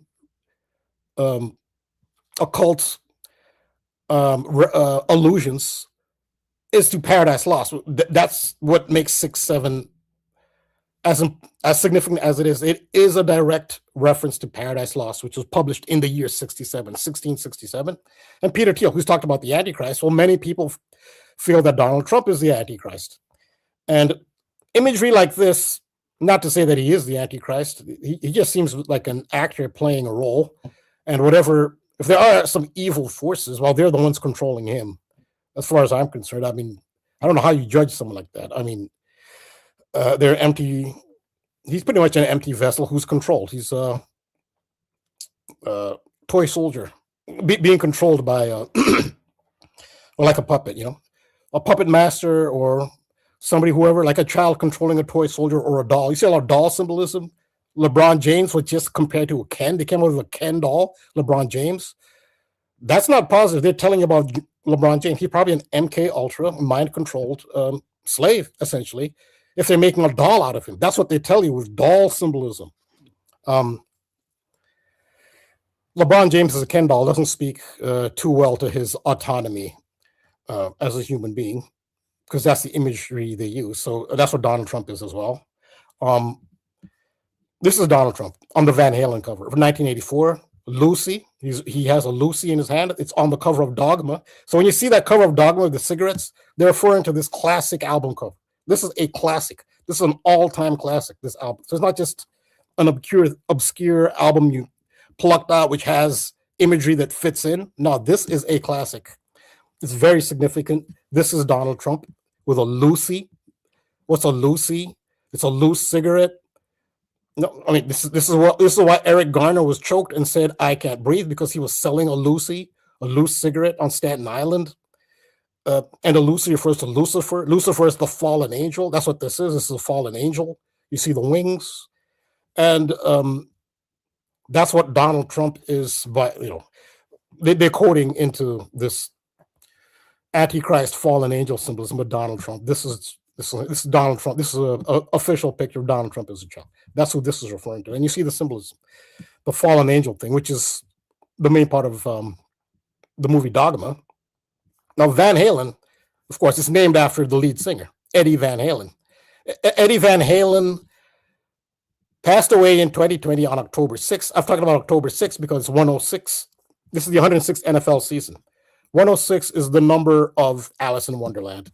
It's the number on the Mad Hatter's hat. This is the price, 10 shillings, 6 pence. 106 is on the Mad Hatter's hat. So in the United States, where the date 106 is October 6th, that's Mad Hatter Day. October 6th is Mad Hatter Day, and the NFL actually honored Mad Hatter Day. I've done decodes on this because there is a quarterback in the NFL born on Mad Hatter Day, 106, which is October 6th, and that's Trevor Lawrence of the Jacksonville Jaguars. Well, they had Trevor Lawrence of the Mad Hatter birthday, 106, play on the only game on 106, which was a Monday. It's a Monday night game, only one game on Mad Hatter Day. What a coincidence that they had the quarterback whose birthday is 106, which is Mad Hatter Day. And the Jaguars won, of course. The Mad Hatter birthday quarterback won on Mad Hatter Day. And this is the 106th NFL season. And they did code.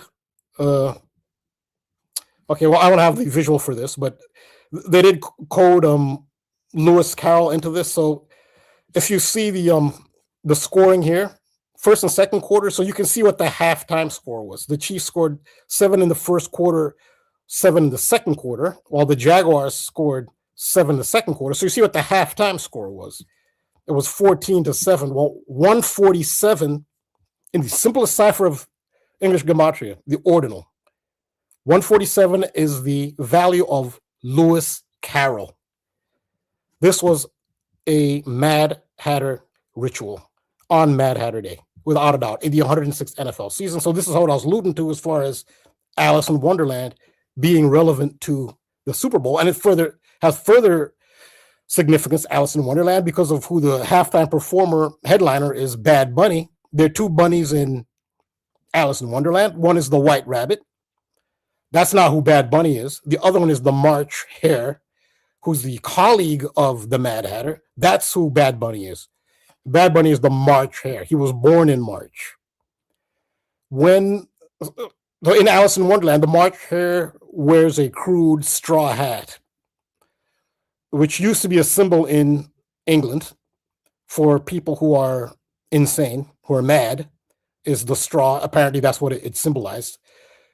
And so he had a crude straw hat, the bunny, the March Hare. In the official NFL video that announced Bad Bunny as the Super Bowl 60 halftime performer, he was wearing a straw hat, which is what the March Hare wears, a straw hat. The straw hat that Bad Bunny wore is actually a traditional Puerto Rican straw hat called a pava, P-A-V-A, pava. But that ties right into the March Hare. He was born in March. And again, so Lewis Carroll, 147, that was the halftime score, 147. They did a 100% Mad Hatter Day ritual, the 106th NFL season. And again, Eddie Van Halen, he died on October 6th, 106. This is a shout out to Bobby Simpson. I shout him out a lot. He's a really great mind. He pointed out that the big hit, how this ties into the Super Bowl and Bad Bunny. What do bunnies do? They hop. And what is the big hit? The biggest hit from this classic album, from Van Halen's 1984. Panama? Panama was a huge hit on this album. But I think, though, and I have to look this up, I believe that the hit that actually sold more than Panama, which was actually the single that they released. So usually you'll take one single before an album is released, and you'll release the single before you release the whole album. And that's kind of like your lead single. And that will sell more than any other. Even if you release other tracks as a single, the one single that you release before the album is released is always the best-selling single. It's the highlight of the album. Shout out to Bobby Simpson for pointing this out. It's the song Jump, which which applies to the bunny. It ties into the Bad Bunny symbolism. Again, 1984, Donald Trump, Jump was the big hit from Van Halen's 1984. Which did this album also have that song "Running with the Devil"? Was it? I don't think "Running with the Devil" was on this. It did have a "Hot for Teacher," which has gematria in it. "Hot for Teacher" has gematria. They're in a classroom in the music video, and they actually have the letters of the alphabet and some profane stuff that was spelled out. But they use gematria. Gematria is in the video "Hot for Teacher" from this album. This is a very significant album. There's a lot to decode on it. Jump, as it turns out, is actually about suicide. It is. I'm thinking of the group Well, I was just going to say, I mean, it takes me back to 9/11 themes, right? All the people jumping out of the buildings. But it shows you, too. That's why are you singing about suicide like it's something to celebrate? Yeah. That's what it is. The song Jump is about suicide. Makes me think of the group In Excess, the Australian group. Why is Australia relevant here? Because it's the upside down country. Remember when that plane, the Delta plane, flipped upside down in Toronto on Michael Jordan's birthday in 2025? Toronto, who's the face of Toronto? Toronto's ambassador? It's Drake. Where was Drake when in his hometown a Delta plane flips upside down? He was in Australia at the time because that's the upside down country. And what are we seeing here with the White House turning the world upside down by putting the penguin in the north, pretty much putting Antarctica in the north, flipping upside down with the upside down president because he's Donald Trump, he's Batman, the bat hangs upside down. It's the same symbolism. You'll see Australia in a lot of these hangman reversal type rituals because it's the upside down country. One of the most popular pop groups from Australia is In Excess. And their lead singer, Michael Hutchence, he died of suicide by hanging. So the story goes. That's the official record, is that Michael Hutchence, the lead singer of In Excess, the Australian group, one of the biggest Australian groups of all time, pop groups, Michael Hutchence died of by suicide by hanging. And they do this by these are the archetypes that rule the Matrix. I suspect, I mean, we don't have proof he actually did that. It fits into these archetypes so perfectly. I mean, you wonder, there's reason to be skeptical as to whether or not these events actually happened. There's reason to be skeptical. Nonetheless, it fits perfectly. Michael Hutchence, In Excess, Australia, the upside down country, the lead singer dies by suicide by hanging, the hangman's upside down. But what is one of In Excess's biggest hits? A song called Suicide Jump. It's a song by In Excess, Suicide Jump. And the song Jump by Van Halen is about suicide. But it's, and actually the hangman actually can represent suicide. And I'll show you how suicide ties in as well. In really reference quick, to Rambo, if I can add one thing, just as I was listening to you, I was just thinking that Trump kind of sounds like jump. Yeah. I just typed in Donald Trump jump, and sure enough, it takes me back to remember when Elon Musk did that weird jumping wearing the black hat. yeah. So that was kind of interesting. I see this. It's called the Trump jump, and it looks like it's an older photo of him jumping with his legs spread out. But but the let's see, on this main page here, Trump Jump refers primarily to a mobile game where players help a Donald Trump character navigate obstacles to collect money, featuring other political figures. And it's also the name of a 2015 song and a 2017 art installation, Jump Trump, by Thomas Mailender and Eric Kessels. So it's like a video game, I guess you can download on your mobile phone. Huh. Name is Thomas. They like that name Thomas because Thomas means twin. They like that name. Yeah. Yeah. So I thought that would be interesting to add in here. No, it is. Yeah. The Trump jump. Now, just as you said that, I just thought of something which I hadn't thought of. Like when you said that, is what is the famous logo? The famous logo of Air Jordan, the Jump Man. So yeah. Michael Jordan seems to tie into everything. That's another thing too. The country of Jordan, their Independence Day is May 25th. So May 25th, the day of Eric Floyd, his death. That's the Independence Day of Jordan, the country Jordan. The country Jordan, who just qualified for their very first World Cup of soccer, because they expanded it. There are more places now for teams that normally wouldn't qualify are qualifying. Jordan qualified for their first ever World Cup. This is the 23rd World Cup. The most appropriate World Cup for Jordan to make their first appearance. No kidding. Yeah, the speaking of which, the Lakers just went into Chicago, and LeBron James, wearing number 23, dropped the Bulls to 23-23 on the season. Oh, that just happened? Yeah, I think that was yesterday. It was either yesterday or the day before. That's amazing. Michael Jordan's in the middle of a lot of symbolism. Also, remember where George Floyd, where that whole incident happened, was Chicago Avenue. It's the intersection of Chicago and 38th. The Chicago ties right into Jordan. It happened on May 25th.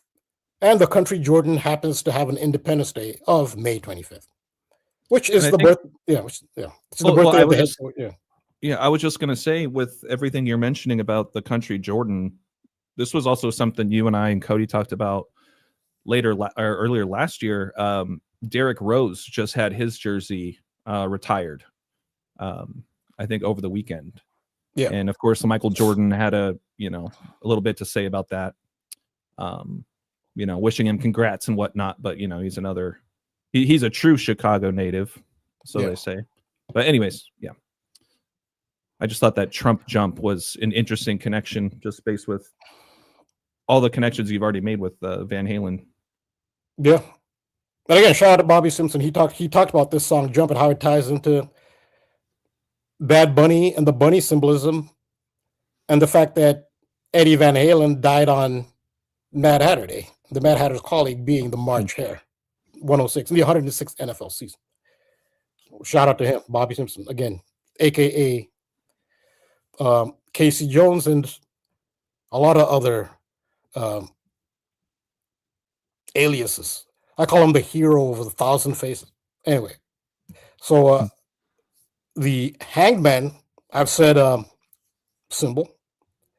It represents the Petrine cross, St. Peter's cross, because St. Peter was said to have been crucified upside down. So this is St. Peter's cross. That's what the hangman represents. And it ties into the zodiac because you have what's called the mutable cross made up of the mutable signs of the zodiac, which are the signs that occur when the seasons are mutating into the next season. Gemini is when spring is mutating into summer. Virgo is when summer is mutating into the fall.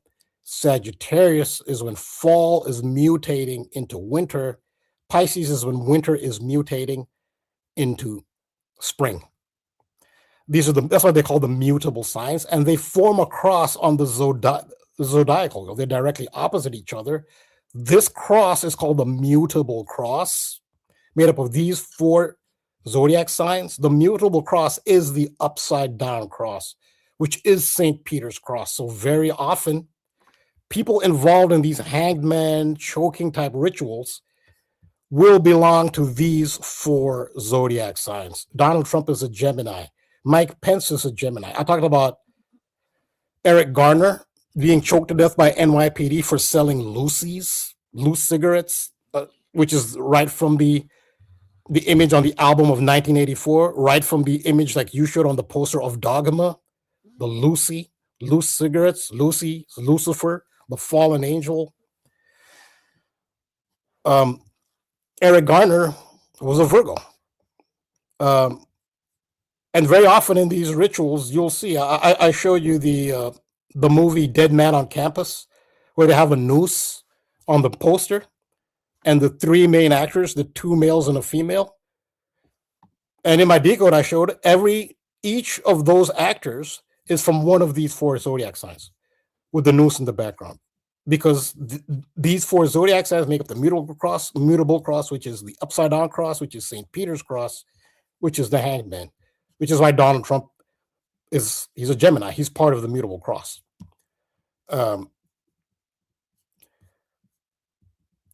So Donald Trump is Nero. St. Peter was crucified upside down by the Roman Emperor Nero. And I believe that Donald Trump is also the emperor. He's based on the archetype of the emperor, but a specific emperor. And it's this emperor. It's Nero. This is the emperor under which St. Peter is said to have been crucified upside down. Remember what I said about the 4 zodiac signs that make up the upside down cross? Donald Trump, Batman upside down. Nero was born on December 15th, which makes him a Sagittarius. He died on June 9th, which is in Gemini. Sagittarius, Gemini, part of the upside down cross, Petrine cross, mutable cross. What a coincidence. Those are his death day and birthday, and he's the one who crucified St. Peter upside down, really? What are the odds? But okay, look how this ends. This first paragraph about Nero. How what a word is sentence. Okay, he was born here, died here. Was a Roman emperor and the final emperor of the Julio-Claudian dynasty, reigning from AD 54 until his suicide. See how it all ties in? Trump is Nero. And here's how they've given you symbols of Trump, Donald Trump, as the emperor. Hey, Rambo, really quick before we get into the emperor symbolism, this is a huge addition here. Apache Ghost just mentioned that today in the news, and I just pulled up the article. Thank you, Apache, for sharing this. Let me get my screen up here so everybody can see it. This is wild, especially with what we were just talking about. Look at this. This is from today. This is timestamped today. Wow. Brutal. Video shows Russian deserters tied upside down to trees. Essentially, they're taped upside down. Yep. A grim video circulating on social media appears to show a Russian military commander tying alleged deserters upside down to trees in a snowy forest while shouting profanities and threatening them for attempting to abandon their positions.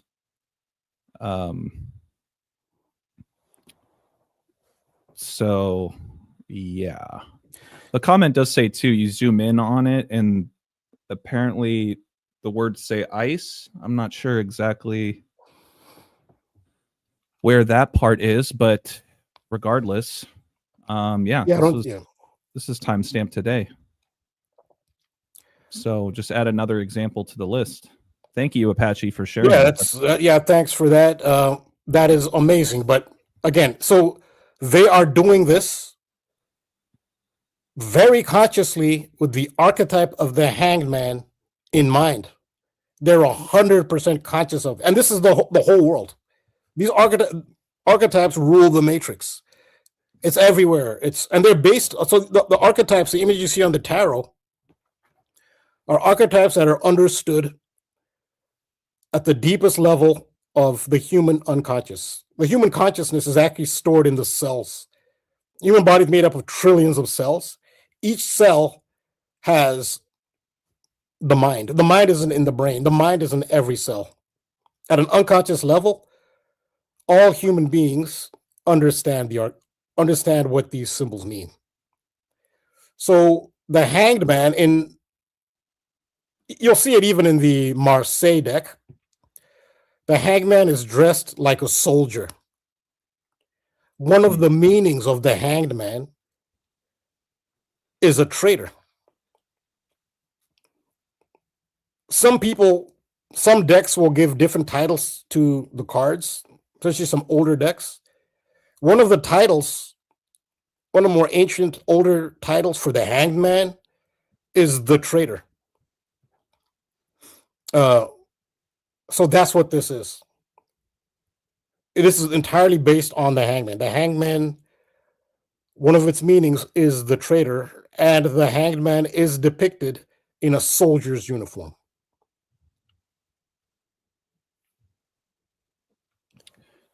Sorry to take the wheel on that for a second, Rambo, but I thought that was a very fitting. It is. Yeah, it is. So that's one of the meanings of the hanged man. It represents a traitor. It could represent many things, positive or negative. Well, that's the negative one, is the traitor. Now remember Trump with the penguin. This isn't good. I mean, this symbolism, if you're MAGA, I guess MAGA doesn't look at this kind of symbolism. They don't have that kind of nuance. They're very visceral and reactionary. A type of people who don't look below the surface. If you were even had a slightest modicum of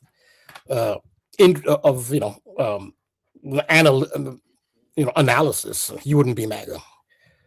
This penguin is going away from the flock to die. That's what they do. You pointed out in Donnie Darko as one of the scenes that stood out to you the most, where Donnie and the psychiatrist's couch talked about dying alone and how animals want to be alone when they die. That's what the penguin is doing. And don't forget too, Rambo, in the movie The Skulls, the scene when Caleb Mandrake and Lucas, when they get put in that cage and they go underground, and they ask him what is his biggest fear, and not Caleb Mandrake. Yes, no, it is. Yeah, it's Joshua Jackson's character. He says dying alone. So that there's that emphasis in that movie as well. Yeah, it's a good point. Well, that's actually what penguins do, and all animals do that. In Donnie Darko, he talks about how his pet did it. They want to be alone when they die. Right. This penguin is headed to the mountains. It's away from the feeding area, and it's away from the flock. It's going to the mountains to die, and it's carrying an American flag. who is accompanying the penguin that is going to die? Pretty much America. Donald Trump. The hanged man, who's also the traitor, is upside down. That is why he's Batman. The bat is upside down. That is also why he's reversing the poles. That's why the penguin is not from the north, it's from the south. That's the hangman. The hangman is the traitor. So that is a perfect addition. That story of the Russian soldier is perfect because it ties into the other very important, there are multiple meanings of the hangman card, which is the traitor.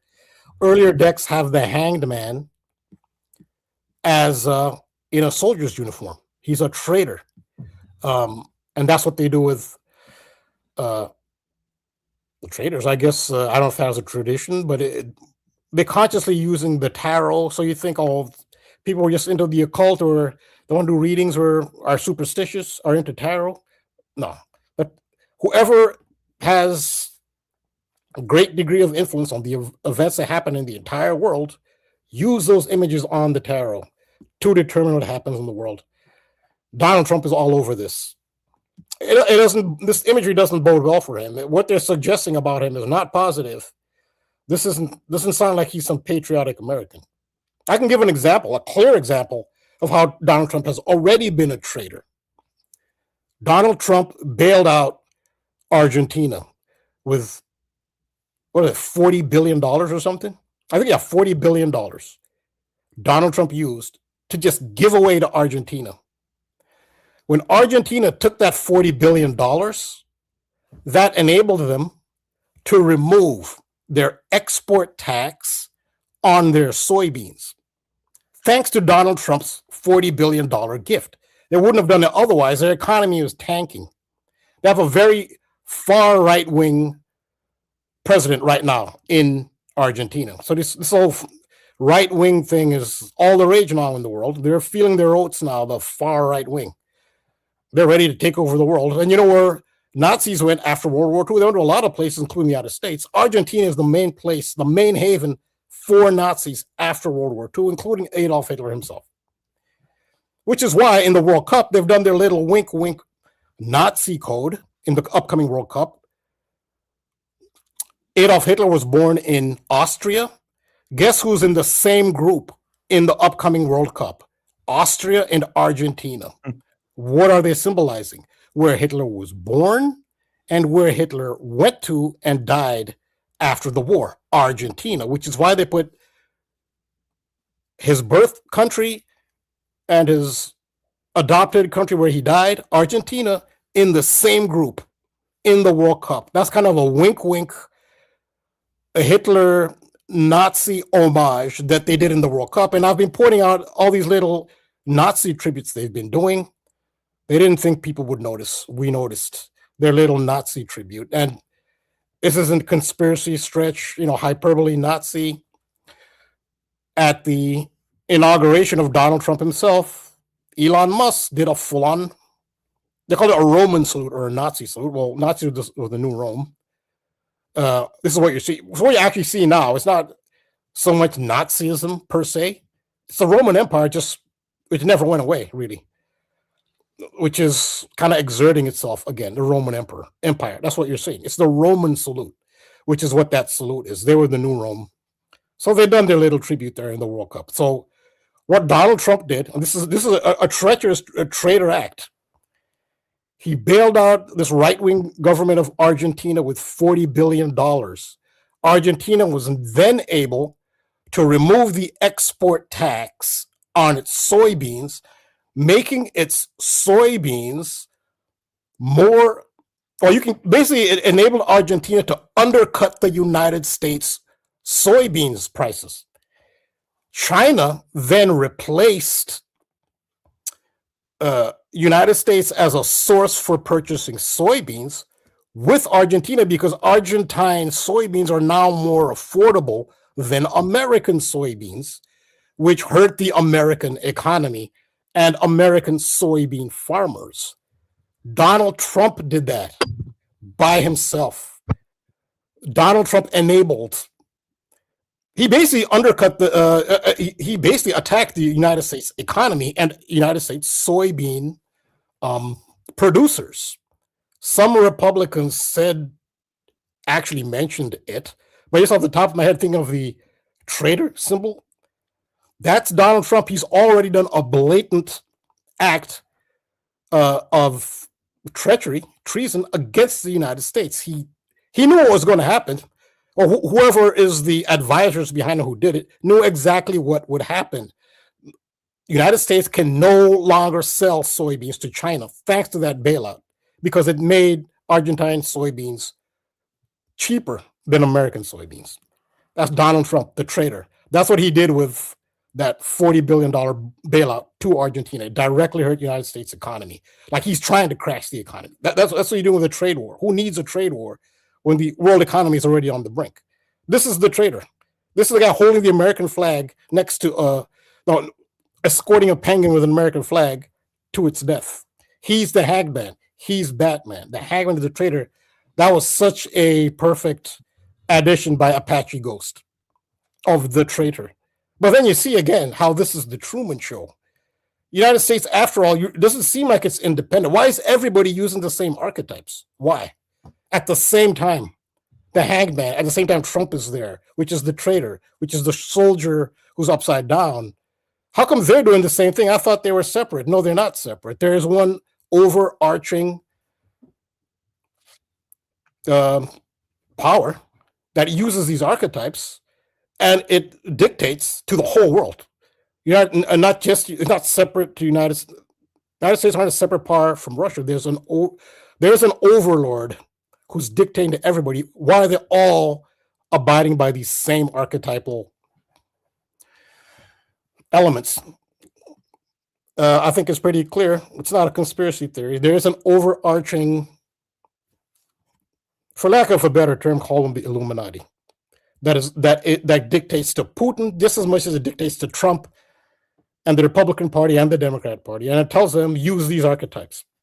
And again, they're not one monolithic. So there is some independence and rivalry, which I can't say what it is, but there is some. It's not monolithic, but they all adhere to the same matrix code. Even though there are some rivalries between them, they all adhere to the same matrix code. And even before, Trump ran for office the first time, I mean, he was already kind of a traitor, abandoning the Democratic Party, right? He was a lifer Democrat. And, like, in a way, there's that traitor narrative right there, for him to be, an entertainer moving over into politics and, just all of that, like way before this. But and that brings up another example. You can't make this up. It's a fact. This is on the public record. Donald Trump, not once but twice, donated to Kamala Harris's campaigns. That's right. Forgot about that. When Kamala Harris, I think she was she was running to be California Attorney General. I think she was the district attorney for San Francisco, running to be Attorney General of California. Donald Trump is in New York on the other side of the country on primetime television. Why would Donald Trump care who the Attorney General of California is? Why would that concern him? But it did. And he wanted Kamala Harris to become the Attorney General. Attorney General for California. And he donated to her campaign. And he didn't do that once, he did it twice. I think so. He also donated once she became Attorney General of California, she then ran to be the California U.S. Senator. So he had a U.S. Senator race. After that, Donald Trump donated to that again. It wasn't enough to donate once. He donated again, as did his daughter, Ivanka Trump, also donated to Kamala Harris's campaign to become California U.S. Senator when she was Attorney General.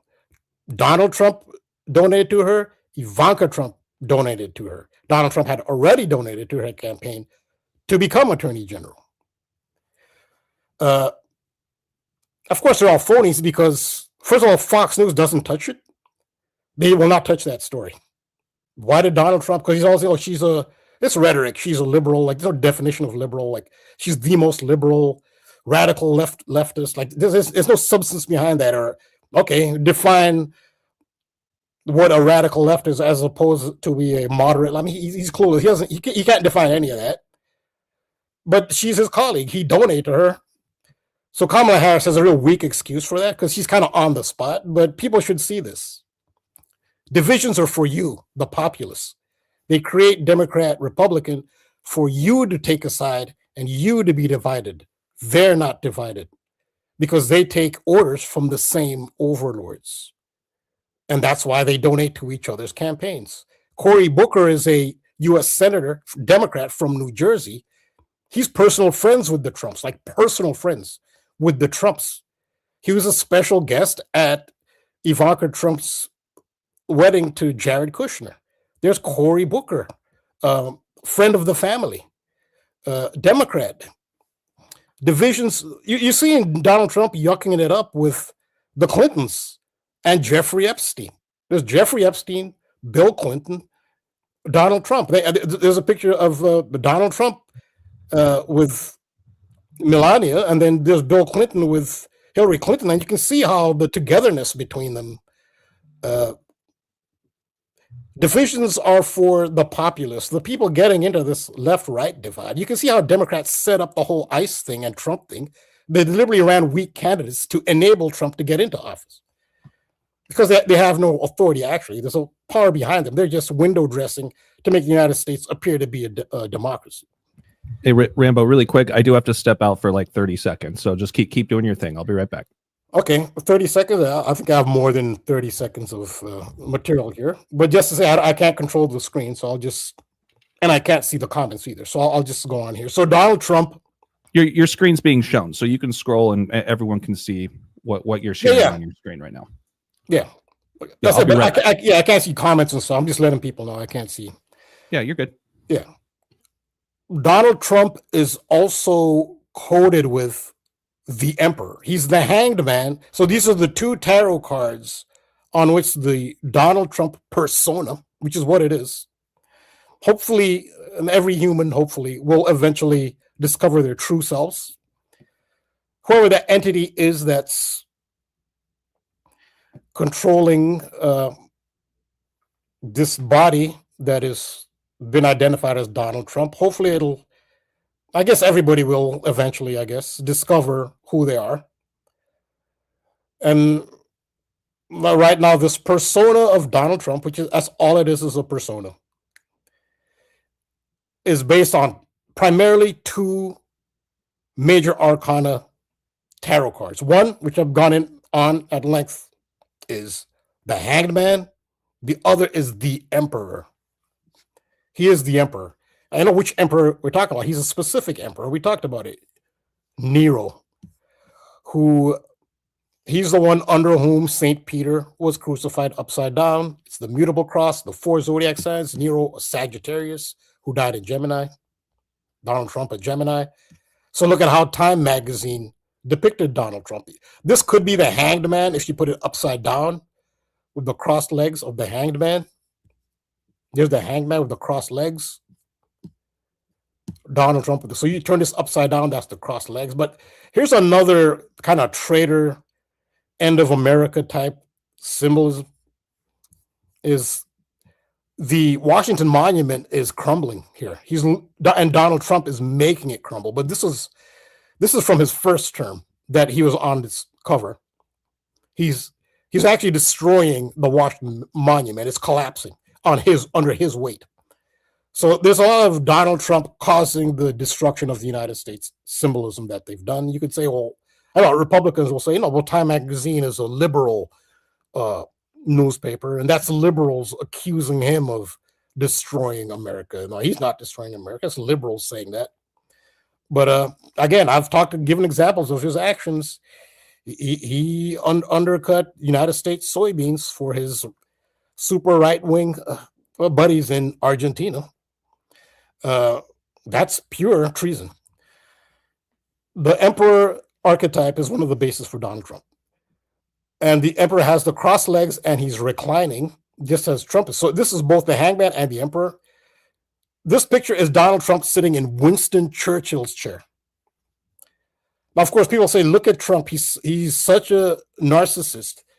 How dare he sit in Winston? So this is a house that Winston Churchill used to live in. And in England, it's become like a museum. It is a museum, literally.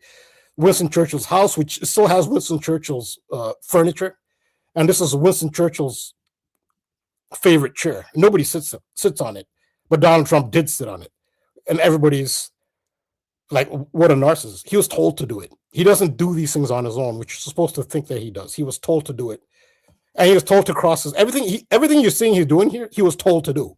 Cross your legs, wear this, sit on this chair. No, pose like this, turn to this side. I don't know if he knows. Maybe he does. I can't say what he knows and what he doesn't.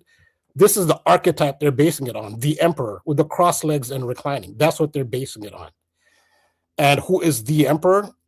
This is the Marseille tarot deck, l'Empereur in French. He's not just a generic emperor. He's Nero. And this is Saint Peter being crucified upside down. It's a depiction of Saint Peter, Saint Peter's cross. So this ties into the Antichrist discussion that I've been talking about, the fallen angels, Lucifer, Antichrist. It ties directly into this Nero archetype. So this is from the Wikipedia page on Nero, the martyrdoms of Peter and Paul. So the martyrdom of St. Peter, which was done under Nero, is where he was crucified upside down. The earliest evidence suggesting that Nero ordered the execution of an apostle is found in the first epistle of Clement, which was sent to the Christian community in Corinth and is traditionally dated AD 96. The apocryphal Ascension of Isaiah is a Christian text from the 2nd century, and it relates to the slayer of his mother, who himself, this king, and this is Nero. Nero, I don't know if Nero killed his wife. They say Nero killed his pregnant wife by kicking her to death. So he killed his pregnant wife and the fetus. So that's Nero. The slayer of his mother. I'm not sure if this refers to Nero or not. Who himself, even this king, will persecute the plant which the 12 apostles of the beloved have planted. Of the 12, one will be delivered into his hands. This is interpreted as referring to Nero. So yes, so this is the basis under which they have determined Nero was indeed the one who oversaw the crucifixion of Peter upside down. And again, what are the odds that Nero is a Sagittarius who dies by suicide in Gemini, when Sagittarius and Gemini are part of the mutable cross, which is the upside down cross? I mean, I highly doubt that these events are actually historical. I highly doubt it. They fit too perfectly with, but then again, that's how the Matrix is. We see it in our personal lives sometimes, how these mind-boggling synchronicities. Maybe it is true. Maybe that's just a code to the Matrix. Yes, a Sagittarius who dies in Gemini, according to the mutable cross, just does so happen to have, crucify somebody upside down. I mean, who knows? But the key here is that Nero is associated with the Antichrist. So the Sibylline Oracles, books 5 and 8, written in the 2nd century, speak of Nero returning and bringing destruction. Within Christian communities, these writings, along with others, fueled the belief that Nero would be resurrected as the Antichrist. So all this talk of Donald Trump as the Antichrist ties into Donald Trump being portrayed as the emperor. And there's actually another emperor portrayal of Donald Trump. In The Economist, they do their year preview issues where they have the cover of The Economist magazine at the beginning of a year. At the beginning of the 2017 year, The Economist magazine cover, they have tarot cards. This is The Economist now. This is not from the Truth Quotes. It's from The Economist. They had tarot cards, their own stylized tarot cards on the cover of The Economist 2017. And they had Donald Trump as the emperor, but they blended two tarot cards together. It was the Judgment card. It had the world, a globe, Donald Trump sitting on top of the globe as the emperor with a scepter and an orb. So even The Economist has portrayed Donald Trump as the emperor. This is Time magazine does, just as when they had him pose on Winston Churchill's chair. But again, that's Nero. So that actually ties into, and many people do make Donald Trump out to be a symbol of the Antichrist. And I don't think, I mean, I don't know what everyone else has done. I haven't seen everyone else's work, but for me personally, I see how they're coding it through the emperor, because the emperor is a specific emperor. It's Nero, and Nero, as I just read, Nero would be resurrected as the Antichrist. And that is a popular belief among many Christians. So yeah, so that's the symbol of Donald Trump. If we can take a quick pause here, I just want to thank Family First with the super chat. Much appreciated. This is going back to the May 25th connections that we touched on with Minnesota and George Floyd. Flight 191 crashed May 25th, 1979 in Chicago. Itzhak Bentov was on that flight. He is known for proposing that consciousness is an energy field. And that's really interesting to me too, because there was somebody else in the comments section. I apologize for forgetting who exactly it was, but they made a comment about the Pittsburgh Penguins haven't lost since the beginning of January, I think. So they're almost having a perfect month, and their next game is on Thursday against the Blackhawks. So the Blackhawks, this comment here from Family First, mentioning this flight crash in Chicago, and obviously the Black Hawk can also be tied into the Black Hawk helicopter. It reminds me of the Black Hawk helicopter that crashed in with the American Eagle plane to kick off last year. We've had a lot of plane crashes and helicopter crashes. So thank you again, Family First. Yeah, that's a great addition. Pittsburgh Penguins. I never thought of that. Yes, so there might be some coding with the Penguins. Oh, wow. On January 29th? Oh, wow. Yeah, January 29th last year was the date of that American Eagle plane crashing into the Black Hawk helicopter. For sure, January 29th of last year. So on the one-year anniversary, you got Chicago going to Pittsburgh to play the Penguins on the one-year anniversary of that crash. That's amazing. And that was really the first big one to kick off the year. The first one that you always point out, Rambo, is the Tesla on fire in front of Trump Tower on New Year's Day, wasn't it? On New Year's Day, yes. Which also on that very same day in New Orleans, a Ford F-150 plowed into New Year's Day revelers on Bourbon Street in New Orleans on that same day. Huh. And they looked like what looked like a Ford F-150 in front of that Tesla Cybertruck before it blew up. Mm-hmm. Yeah, and Ford. I talk about Ford is similar to Ford and Ford's Theater and Assassination and Ford F-150s at the scene of the supposed second assassination attempt of Trump. I talk about whole Ford symbolism. There's no Ford incident actually recently where Donald Trump visited a Ford plant. I didn't know they still made Fords in the United States, but yeah, there's a Ford plant where Donald Trump visited, and one of the workers yelled out at him, referring to the PDF thing. I guess people aren't allowed to say that. They're referring to him as they were actually criticizing him for not releasing the Epstein files. Basically, they call him a P protector. yelled at Trump, and then Trump gave him the middle finger and said "F you." This is at a Ford plant. And again, Henry Ford was honored by Adolf Hitler, with the highest German civilian award because he admired. Didn't he flip him off too? I think I saw that clip. Yeah, he gave him the finger. He flipped him off and said, "F you, F you." This is the president of the United States saying "F you," giving people the bird, like this crude, kind of low class, boorish behavior. This is from the presidency. That's just you're disrespecting the office as well. It's president of the United States. Yeah, and he's acting like So that Ford symbolism. Yeah, I'd end my decode there.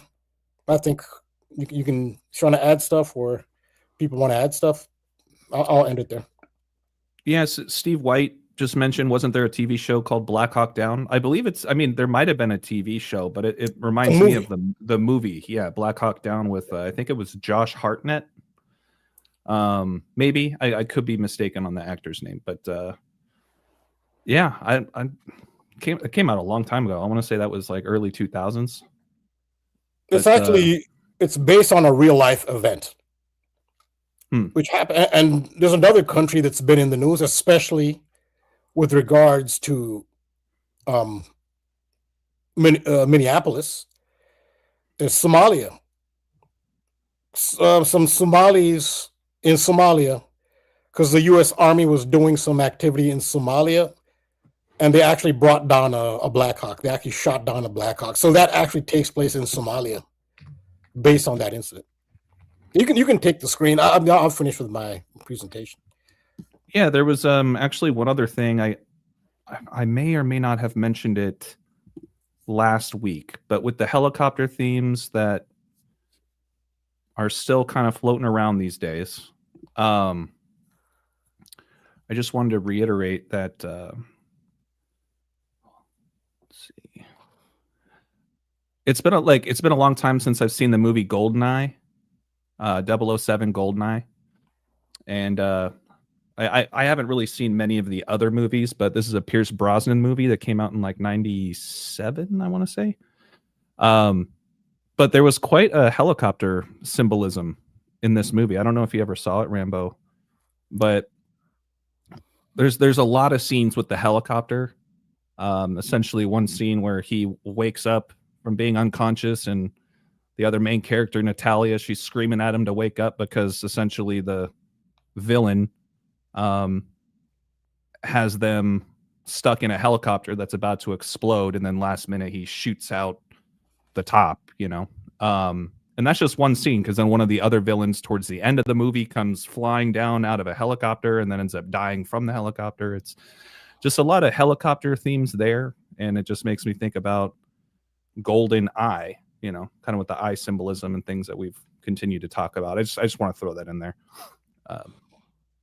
And helicopter symbolism ties directly to Donald Trump. Donald Trump is directly associated with the helicopter, and there is a theory that because there was a helicopter crash of 4 executives of a Trump casino, and some people have a theory that Donald Trump was on that flight, and that the Donald Trump you see now is a doppelganger. And so sometimes this constant connecting Trump to helicopters might be an allusion to that. I mean, it's a theory that's out there. Yeah, don't get this movie confused with Behind Enemy Lines. That was another one. Like some of these military movies. Of course, this came out in 2001. I wonder what date it was released. Let's see. January 18th. Well, it says that's weird. It says January 18th, 2002. We know sometimes they have these multiple release dates depending on where. US, December 28th. Okay. Limited release.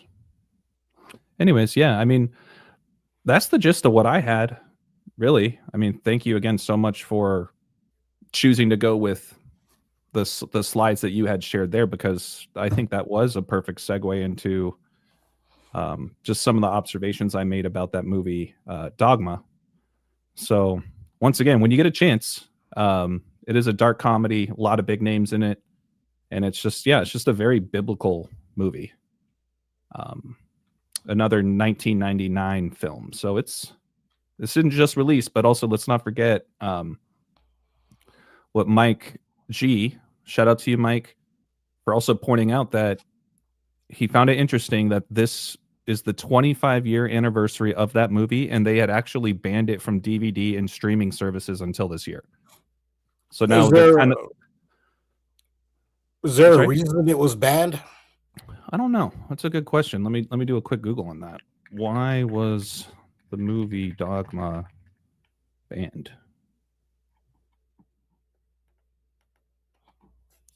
Okay, so it's the AI overview here is saying Dogma wasn't officially banned, but it became unavailable due to complex distribution rights issues, so largely stemming from its producer, Harvey Weinstein, holding the film hostage in a dispute with director Kevin Smith, preventing streaming or re-release for years until recently.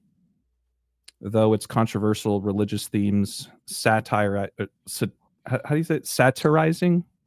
Yeah, satirizing. Yeah. Satirizing Catholicism with angels and demons also drew protests and limited initial release in some areas.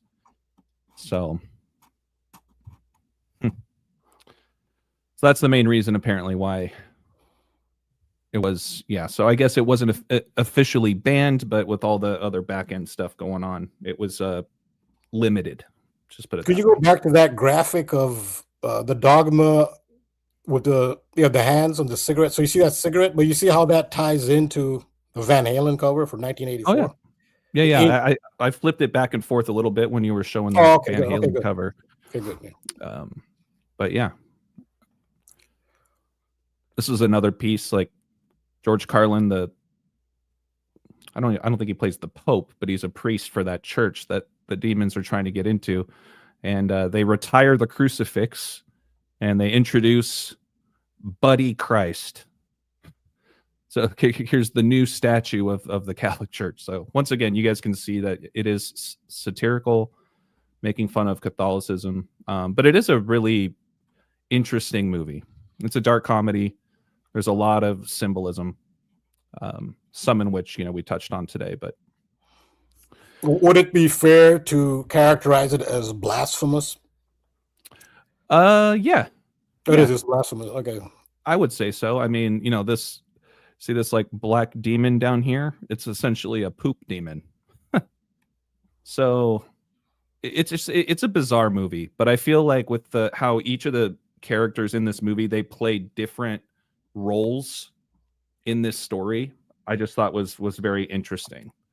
And yeah, it has a kind of a symbolic ending to it, but I'll just leave it there. I think you guys should definitely check it out, especially starring Damon.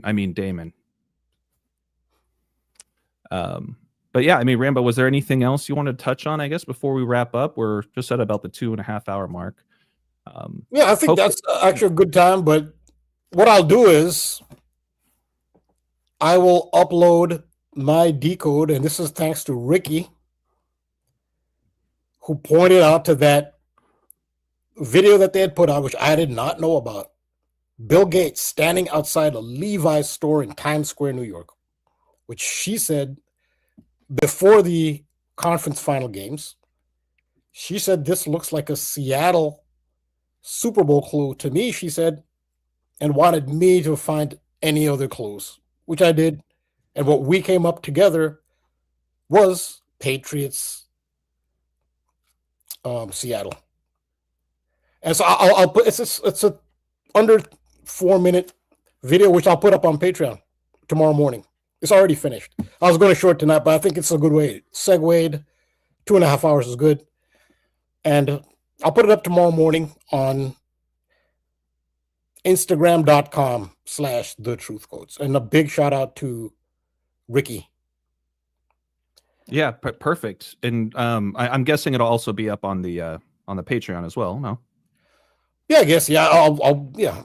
I'll add it to Patreon too. Yeah, because see, Instagram is a shorter attention span, so on Patreon I can actually add a little bit. So yeah, I'll put it on Patreon as well.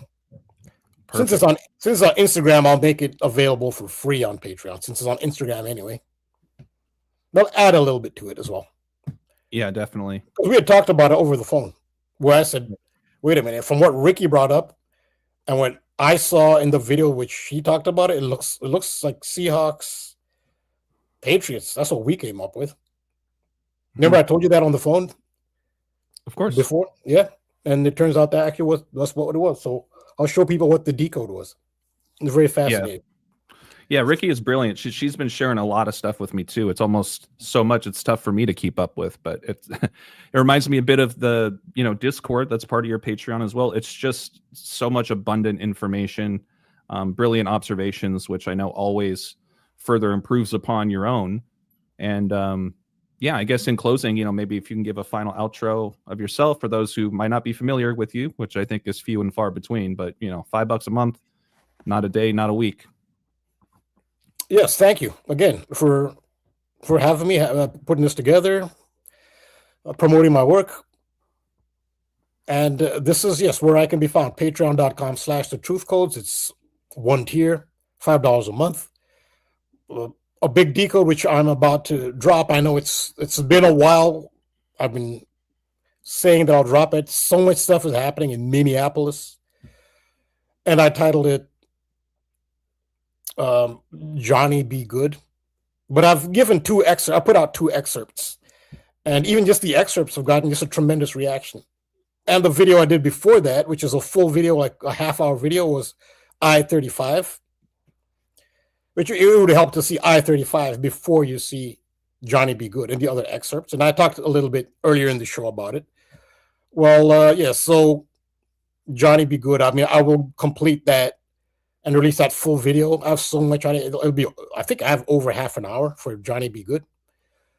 And I will be uploading the Super Bowl decode on Instagram and on Patreon tomorrow morning, because they're already done. I was actually going to do them, show it tonight, but I think we got a nice, neat show in a good amount of time, and what you presented tied into what I had. So I will present the Super Bowl prediction decode, which is thanks to Ricky.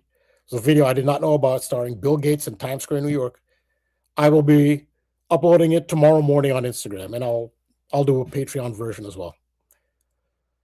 Well, I'm definitely looking forward to it. I've learned a ton, not only from your content on the Patreon and obviously the shows we do every week, but your community that you've built over on the Discord as well. So I'm looking forward to that, Rambo. Thank you again so much. I will extend to everybody, please reach out to KODI, check in on him.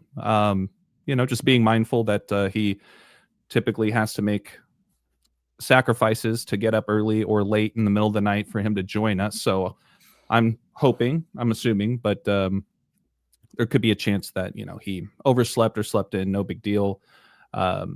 Just want to give another plug for KODI. You guys can find him at Decoding with Cody 589 on YouTube. And if you guys are interested in financially supporting him, he has a buymeacoffeelink.com/decoding with Cody. My name is AJ, Balll Don't Lie, 3 L's in Ball. If you guys are interested in any of my work that I've done over the last going on 6 years now, I make this available to anybody who for free, who are interested in the work. They can also be purchased on my Patreon as well. You do not need to be a subscriber to purchase that content, but always appreciate any donations. You guys can find the sports coding content on patreon.com/onthemoneyball. And lastly, I do have an email. You guys can reach out to me, wordplaybook, 3 O's in book @gmail.com. Send me a message, and I can hook you guys up with any of the books that I've written. So appreciate you all. I want to do a final shout out to everybody in the chat. Once again, amazing contributions as always. Appreciate the super chat as well. It's always much appreciated, but yeah, blessings to all of you. And make sure on the way out, if you guys haven't done so already, please make sure to hit that like and subscribe button. It doesn't cost a thing, but it really does go a long way for us as far as continuing to, build upon this weekly live stream. So means a lot, everybody. Without further ado, we'll wrap it up there. And bless you all. We'll see you guys on the next one. Peace. All right. Good night. Take care. Grim blood. Yeah. And then, yeah, bruv. Yeah. Yeah, bruv. In it. Grim blood. Let me tell you about this one time. I went through a porthole and snuck into the North Pole and got picked up in a Hyperborean DeLorean.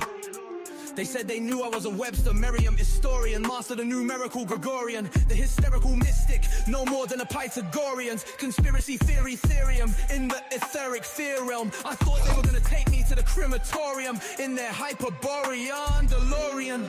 Tested me on my Sumerian, Shakespearean, knew I was a numerical vegetarian Aquarian, that I knew about the Tartarians, barbarians, Mars radium, aliens. Salt of the earth, solution Selenian. Spent the night in a Hyperborean chamber. I looked around and thought, bruv, who hired the painter? Hyperborean memoriam, auditorium, all cause I got picked up in the Hyperborean DeLorean. Introducing